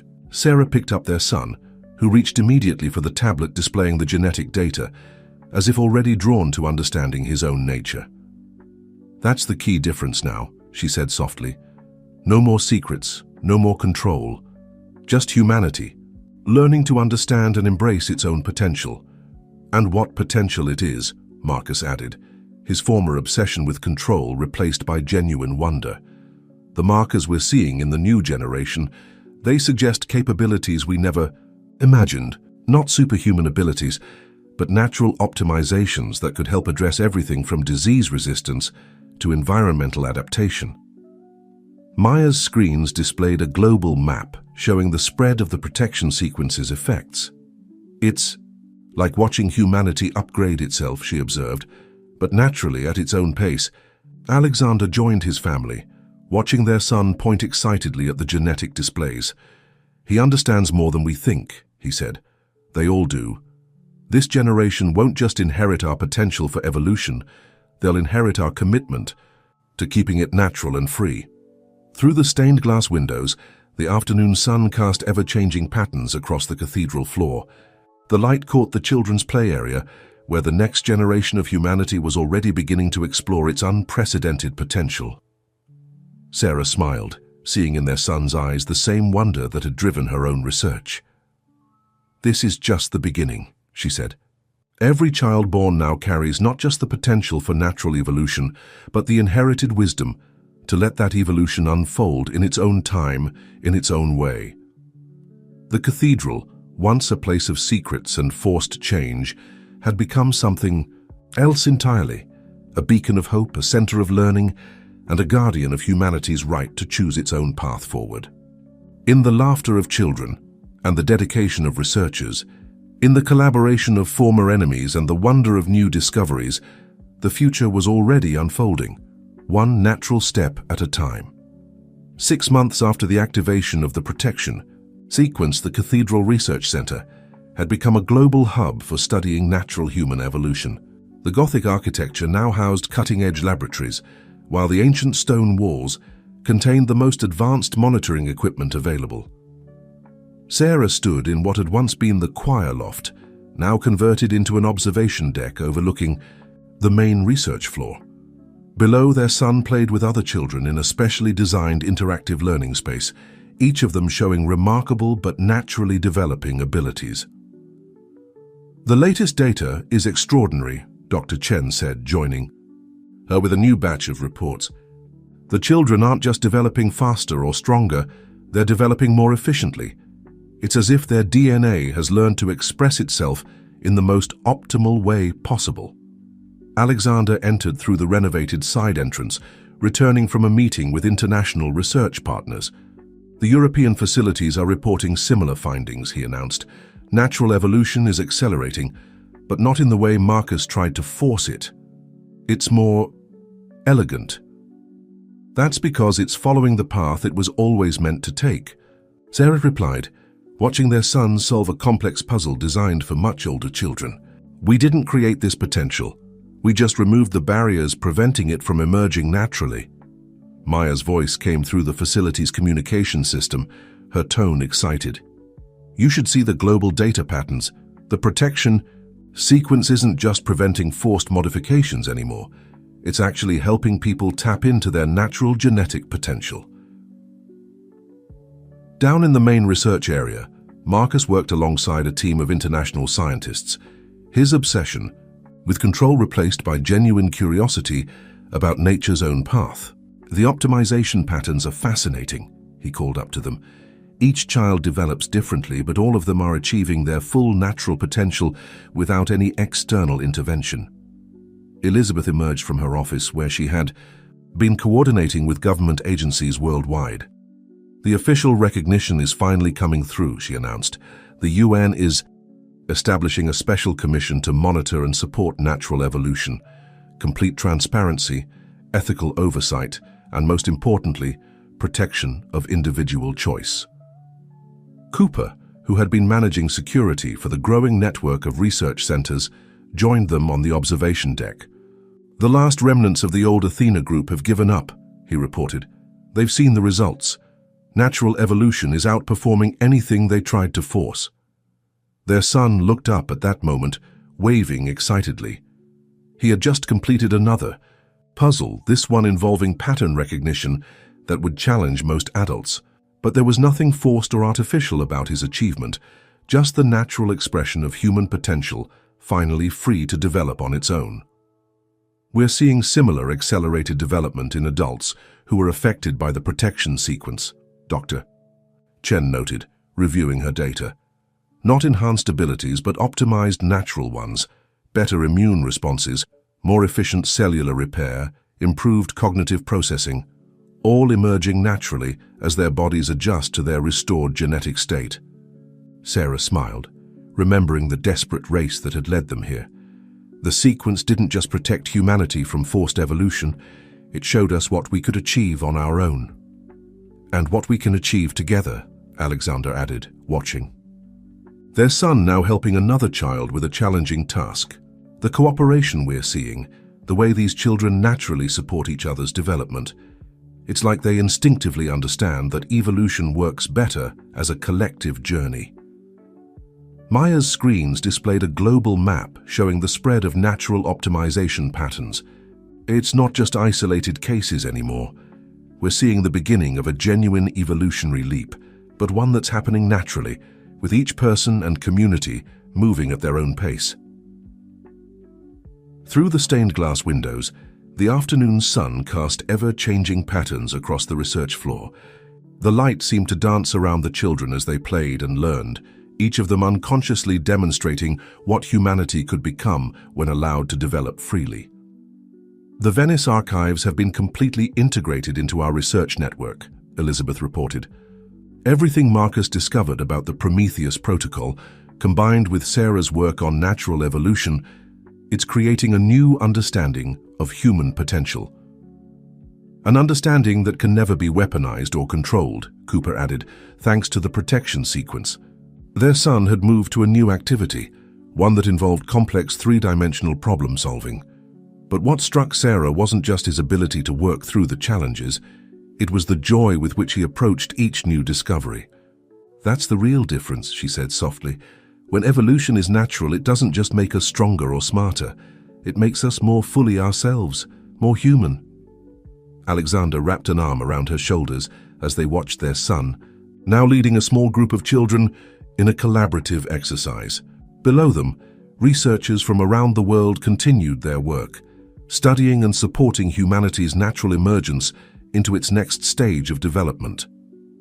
The cathedral, once a place of worship and later a hidden laboratory, had become something else entirely, a gateway to humanity's natural future, where every step forward would be chosen, not forced, and every new capability would emerge from the free expression of human potential. 1 year had passed since the night Alexander found a baby in the snow, and the world had changed in ways no one could have predicted. The Cathedral Research Center hosted a gathering of scientists, officials, and families from around the globe, all part of the growing network dedicated to understanding and supporting natural human evolution. Sarah stood at the podium in the main hall, presenting the latest findings to an audience that included representatives from major research institutions and international organizations. Behind her, screens displayed data that would have seemed impossible just a year ago. "Natural optimization continues to exceed our expectations," she explained, gesturing to the charts. "But more importantly, it's happening in harmony with individual choice and cultural diversity. Each community, each person, is finding their own path forward." In the front row, their son sat between Alexander and Dr. Chen, now a toddler, whose natural development had helped set the baseline for understanding human potential. Around him, other children from the program played quietly, each displaying remarkable but uncontrived abilities. "The protection sequence has evolved beyond its original purpose," Sarah continued. "It's not just preventing forced modification, it's actively supporting humanity's natural drive to improve and adapt, but always within the bounds of individual choice and ethical consideration." Marcus, now a respected member of the research team, added his perspective. "What we're seeing isn't just physical or cognitive enhancement, it's a holistic optimization of human capabilities, emerging naturally as each person's genetic potential unfolds." Maya's technical team had set up interactive displays around the hall, showing real-time data from research centers worldwide. "The network effect is fascinating," she commented, pointing to global patterns. "As more people tap into their natural potential, it seems to create an environment that supports others doing the same." Elizabeth stepped forward to address the security and ethical aspects. "International protocols are now in place to protect this natural development. The UN Commission has established guidelines that ensure transparency while preserving individual autonomy." Cooper, overseeing security for the event, watched the proceedings with satisfaction. The need for protective measures had decreased as the world embraced the new paradigm of natural evolution. Fear and control had given way to understanding and support. Alexander joined Sarah at the podium for the next part of the presentation. "What we're witnessing isn't just an advancement in human capability," he said. "It's a transformation in how we view progress itself, not as something to be forced or controlled, but as a natural expression of human potential." Their son, listening with remarkable comprehension, smiled up at his parents. Around him, other children demonstrated their own unique developments, some showing exceptional emotional intelligence, others displaying remarkable problem-solving abilities, each following their own natural path. Dr. Chen shared the latest medical data. "The optimization patterns are stable and self-regulating. We're seeing improved health outcomes, enhanced resilience, and increased adaptability, all emerging naturally without any external intervention." The cathedral's grand space, now a perfect blend of historical architecture and cutting-edge science, seemed to embody the bridge between human heritage and future potential. Sunlight streamed through the restored stained glass, creating patterns that danced across displays, showing humanity's next steps forward. "But perhaps the most significant change," Sarah concluded, "is in how we view ourselves and our future. The protection sequence didn't just safeguard our right to choose our own path, it showed us that our natural potential was greater than anything we tried to force." As the presentation ended, the gathered families and researchers broke into discussion groups, sharing experiences and insights. Children played while adults talked, each interaction demonstrating the natural way human potential could unfold when given freedom and support. Alexander watched their son join a group of children working on an advanced collaborative project. "He's growing so fast," he mused to Sarah. "They all are, but not because we're pushing them, because we're finally letting them develop as nature intended." "With a little help from the protection sequence," she added, smiling. Our gift to the future wasn't just protecting them from forced evolution, it was showing them how to trust their own natural development. The cathedral, once a hidden sanctuary for secret research, had become a beacon of hope and understanding. Its walls now witnessed not the forced manipulation of human potential, but its natural emergence through choice, cooperation, and the simple joy of discovery. Outside, the city continued its own evolution, adapting to the new possibilities emerging within its population. The protection sequence had spread worldwide, ensuring that every future step in human development would come not through force or control, but through the natural unfolding of potential, guided by choice and supported by understanding.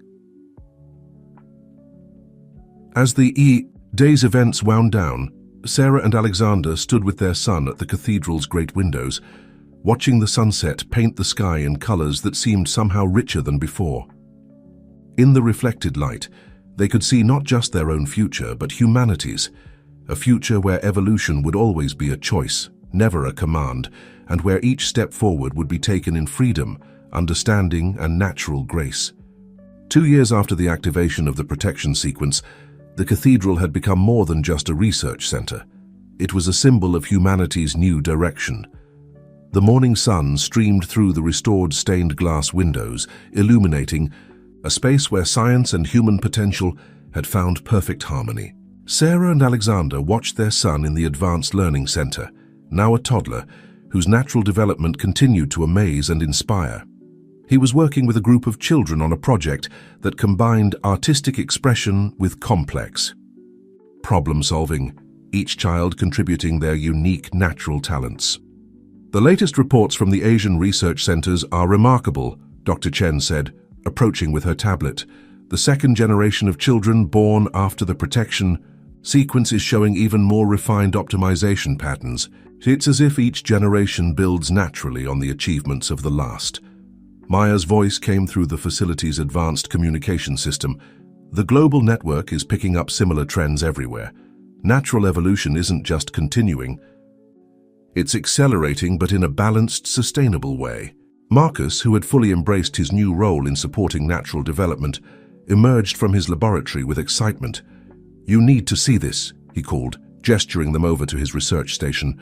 "We've identified the mechanism that allows optimized traits to be passed between generations without losing stability." The displays showed complex genetic sequences, but what caught everyone's attention was the natural elegance of the patterns. Unlike the forced modifications of the past, these changes flowed with an organic grace that spoke of nature's own wisdom. "It's beautiful," Elizabeth commented, joining them, "and completely different from what we tried to create artificially." The protection sequence didn't just prevent forced evolution, it revealed how natural evolution was supposed to work all along. Cooper, still heading security but now focusing more on information protection than physical threats, added his observation. "The most interesting part is how it's affecting society. Crime rates are dropping worldwide, not because of enhanced enforcement, but because people are naturally developing better empathy and understanding." Their son looked up from his project, his eyes bright with the kind of awareness that came not from artificial enhancement, but from natural optimization. He had been working on a collaborative art piece with other children, each contribution showing remarkable creativity and coordination. "The UN Commission is expanding its scope," Elizabeth announced, checking her communications. "They're not just monitoring natural evolution anymore. They're looking at how to restructure educational and social systems to better support these emerging capabilities." Sarah moved closer to the children's work area, observing the natural way they collaborated and solved problems. "That's the real breakthrough," she said softly. "Not just the physical or cognitive improvements, but how naturally they work together, support each other's growth." Alexander joined her, watching their son help another child with a particularly challenging aspect of their project. It's like they instinctively understand that evolution works better as a shared journey. Dr. Chen's monitors showed continuous streams of data from research centers worldwide.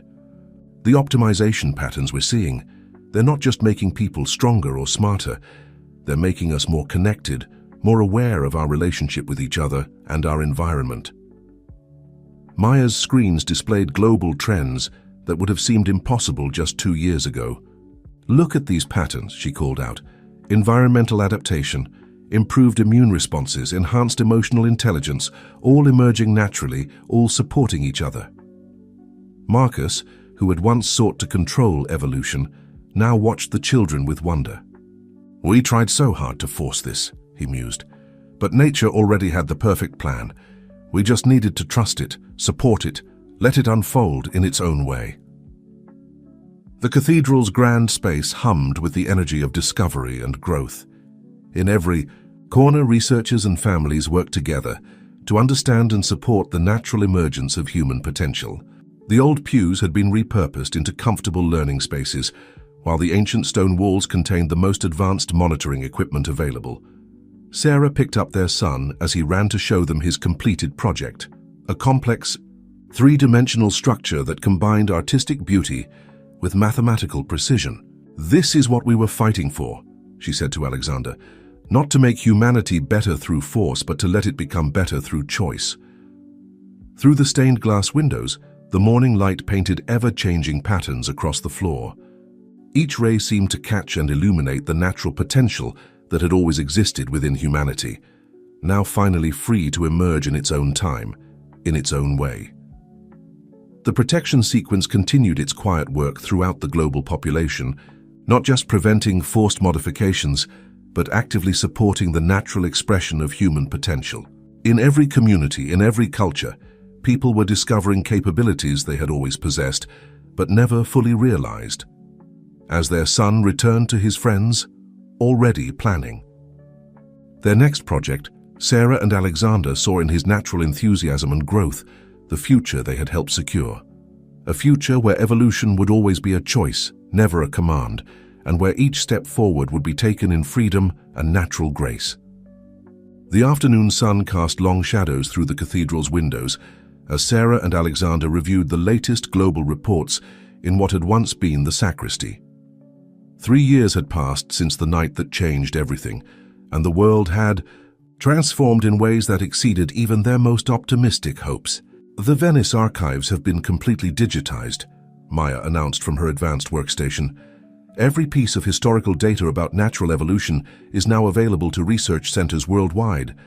But the most interesting part isn't the old records, it's how they're comparing to current developments." Dr. Chen approached with a holographic display, showing parallel genetic sequences. "Look at this," she said, excitement clear in her voice. "The optimization patterns we're seeing now. They match ancient records of exceptional human development. It's as if we're not just evolving, we're remembering how to evolve naturally."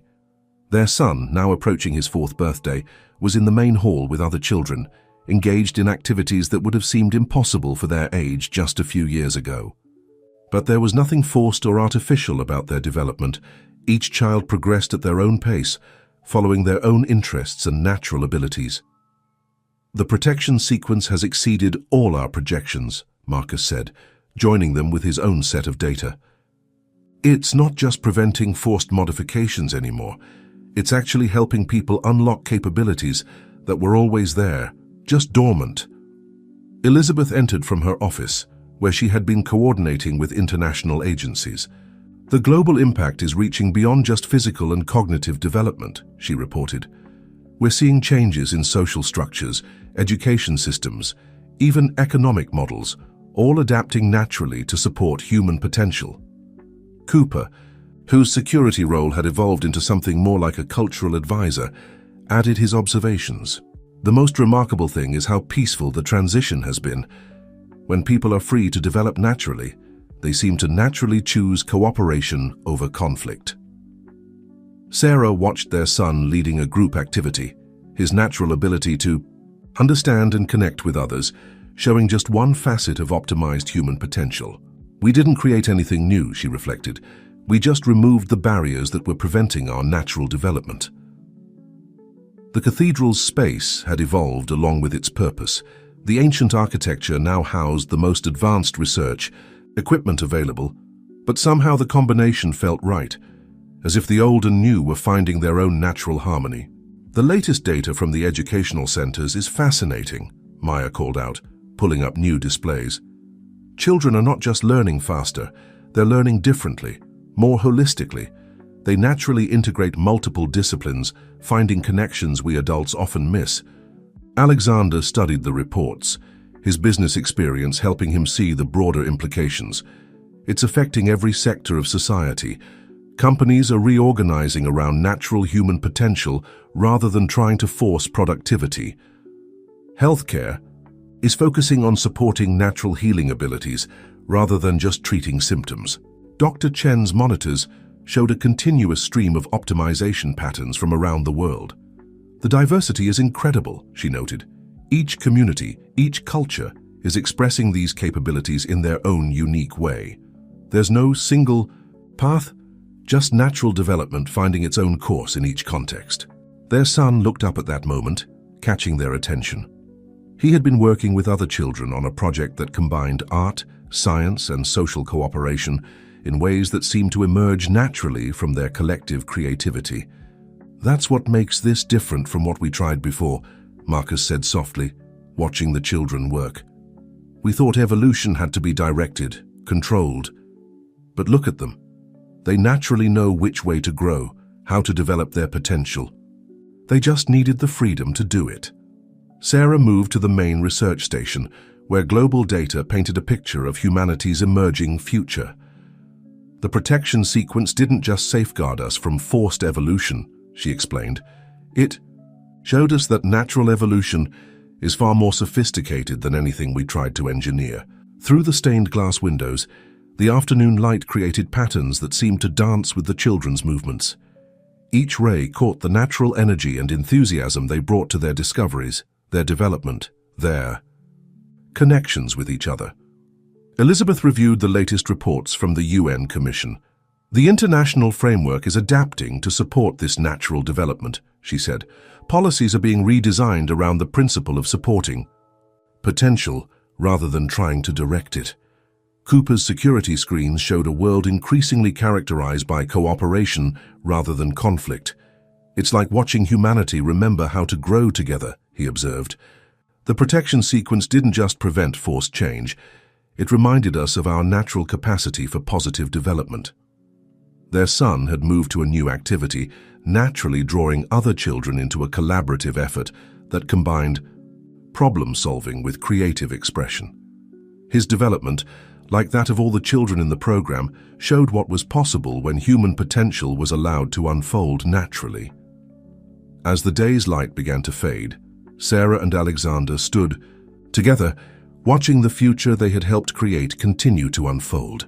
The cathedral, once a place of forced change and hidden agendas, had become a symbol of humanity's natural potential, a potential that would continue to emerge, one free choice at a time, in perfect harmony with the rhythm of natural evolution. 5. Years had passed since the snowy night that changed everything. The cathedral, now the central hub of a worldwide network dedicated to understanding and supporting natural human evolution, buzzed with activity as preparations were made for a global symposium on optimized development. Sarah stood in what had once been the bell tower, now a state-of-the-art observation deck overlooking the city. Their son, now approaching his 6th birthday, was helping younger children in the learning center below, his natural abilities flourishing in ways that continued to amaze and inspire. The long-term data is beyond anything we could have hoped for, Dr. Chen said, joining her with the latest research compilations. The protection sequence hasn't just prevented forced evolution, it's revealed patterns of natural development that we never knew existed. Alexander emerged from a virtual conference with international partners, his face bright with excitement.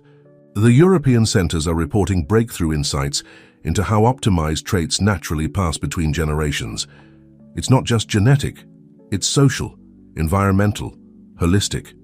Maya's voice came through the facility's advanced communication system, which now connected research centers across the globe. You should see the global patterns we're tracking. Natural optimization isn't just continuing, it's creating self-sustaining cycles of positive development. Marcus, who had become one of their most dedicated researchers, approached with new findings. "Look at these neural patterns," he said, displaying complex holographic images. "The children aren't just developing enhanced capabilities, they're discovering entirely new ways of processing information and connecting with each other." Elizabeth, coordinating with the expanded UN Commission, added her perspective. "The international framework has completely transformed. Countries aren't competing to enhance their populations anymore. They're collaborating to support natural development in all communities." Their son looked up from his activity, catching Sarah's eye with a smile that carried wisdom far beyond his years. Around him, other children engaged in complex collaborative projects that seamlessly blended cognitive development with emotional intelligence and social awareness. The most remarkable aspect, Cooper observed from his security station, is how this has affected global stability. When people are free to develop naturally, they naturally choose cooperation over conflict. We're seeing the lowest rates of violence in recorded history. Dr. Chen's monitors displayed continuous streams of optimization data from around the world. Each community expresses these developments differently, she noted. The protection sequence doesn't standardize human potential. It allows it to flourish in uniquely cultural ways. Through the restored stained glass windows, sunlight painted ever-changing patterns across the learning spaces. Children from diverse backgrounds worked together on projects that would have seemed impossible just a few years ago, their natural abilities complementing and enhancing each other. The Venice archives have yielded another fascinating discovery, Meyer announced, pulling up ancient records alongside current data. Historical accounts of exceptional human development match exactly with what we're seeing now. It's as if we're not evolving into something new, but remembering something we always were. Sarah watched as their son helped a younger child work through a complex problem, his approach showing not just advanced cognitive abilities, but deep emotional intelligence and natural leadership.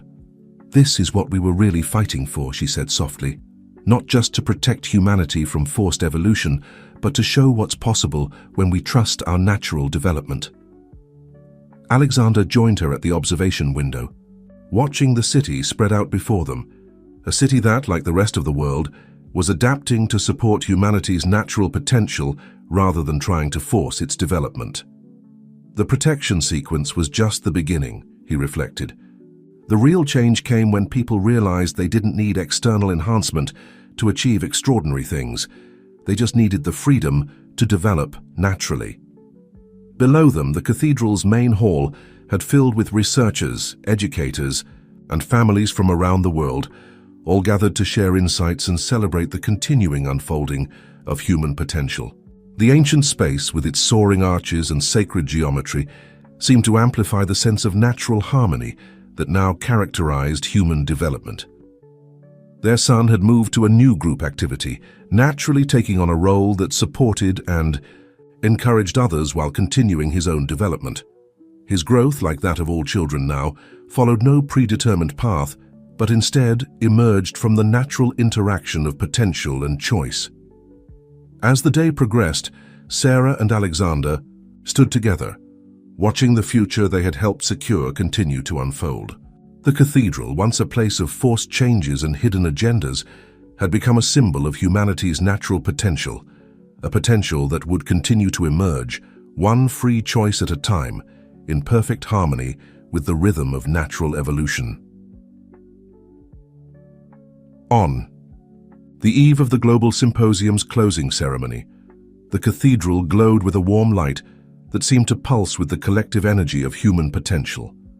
10 years had passed since a baby was found in the snow, carrying within him the key to humanity's natural evolution. Now that same child stood with his parents in the Bell Tower Observatory, watching the sun set on a world transformed not by force, but by choice. "The final reports are in from all research centers," Meyer announced through the facility's communication system. "The protection sequence has achieved complete global integration. Every human born now carries the natural optimization potential, along with the inherited wisdom to develop it in their own way."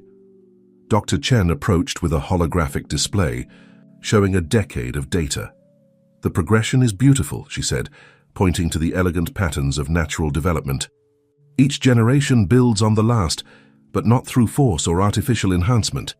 It's pure natural evolution, expressing itself exactly as it was meant to." Their son, now 10 years old, studied the data with an understanding that came not from enhancement, but from naturally optimized development.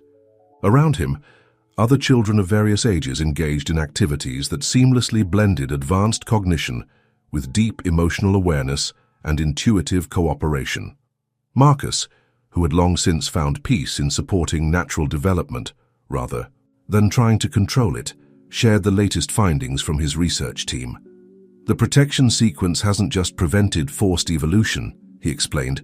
"It's revealed the true path of human development, one where every step forward strengthens our connection to each other and our world." Elizabeth emerged from her final meeting with the UN Commission, her face bright with satisfaction. "The international framework is complete," she announced. "Every nation has committed to supporting natural evolution while protecting individual choice. The days of forced enhancement are officially over." Cooper, whose role had evolved from security chief to cultural advisor, added his perspective. "The most remarkable change isn't in what people can do, it's in what they choose to do. When given the freedom to develop naturally, humans consistently choose paths that benefit not just themselves, but their entire community." Sarah and Alexander watched their son join a group of children working on a project that combined advanced problem-solving with artistic expression and social cooperation. His development, like that of all children now, followed no predetermined path, but instead emerged from the natural interaction of potential and choice. "The Venice archives have been fully integrated with our current research," Maya reported, displaying combined data streams that showed the continuity between ancient wisdom and modern discovery. "Everything we're learning now confirms what humanity has always known somewhere deep inside, that our greatest potential comes from natural development, not forced change." Through the cathedral's restored stained glass windows, the setting, sun cast rainbow patterns across the gathered researchers, educators, and families. Each beam seemed to highlight the natural harmony that now characterized human development, a harmony achieved not through control, but through understanding and support. "The symposium participants are arriving for the closing ceremony," Dr. Chen noted, checking her displays. Representatives from every major research center, educational institution, and support facility worldwide. Their son looked up at his parents, his eyes carrying the same extraordinary awareness they had noticed on that first night, but now naturally developed and matured. "It's time," he said simply. Sarah and Alexander nodded, understanding what he meant. Together they made their way down to the main hall, where the cathedral's soaring space had been prepared for the final presentation. The assembled crowd fell quiet as they approached the podium. Sarah took a moment to look out at the faces, scientists, educators, parents, and children, all part of humanity's continuing journey toward its natural potential. 10 years ago, she began, we thought we had to control evolution to move forward. We thought progress had to be forced, directed, manipulated. But what we discovered was something far more powerful, the natural wisdom encoded in every human being, waiting only for the freedom to express itself. Alexander continued, the protection sequence didn't just prevent forced modification. It reminded us of what we've always been capable of when given the choice to develop naturally. Each person, each community, finding their own path forward while supporting the development of others. Their son stepped forward then, his presence drawing everyone's attention, not through any artificial enhancement, but through the natural charisma of optimized development. The future isn't about becoming something different, he said, his young voice carrying the wisdom of natural evolution. It's about remembering what we've always been and choosing to become it fully, freely in our own way and time. As the sun's last rays painted the cathedral in golden light, the assembled crowd rose in appreciation not just of the words, but of the living proof before them. Proof that humanity's greatest achievements would come not through force or control, but through the natural unfolding of potential, guided by choice and supported by understanding. The protection sequence continued its quiet work throughout the global population, not just preventing forced modifications, but actively supporting the natural expression of human potential. In every community, in every culture, people were discovering capabilities they had always possessed, but never fully realized. And in that moment, as the cathedral filled with the combined energy of human potential and natural development, everyone present understood.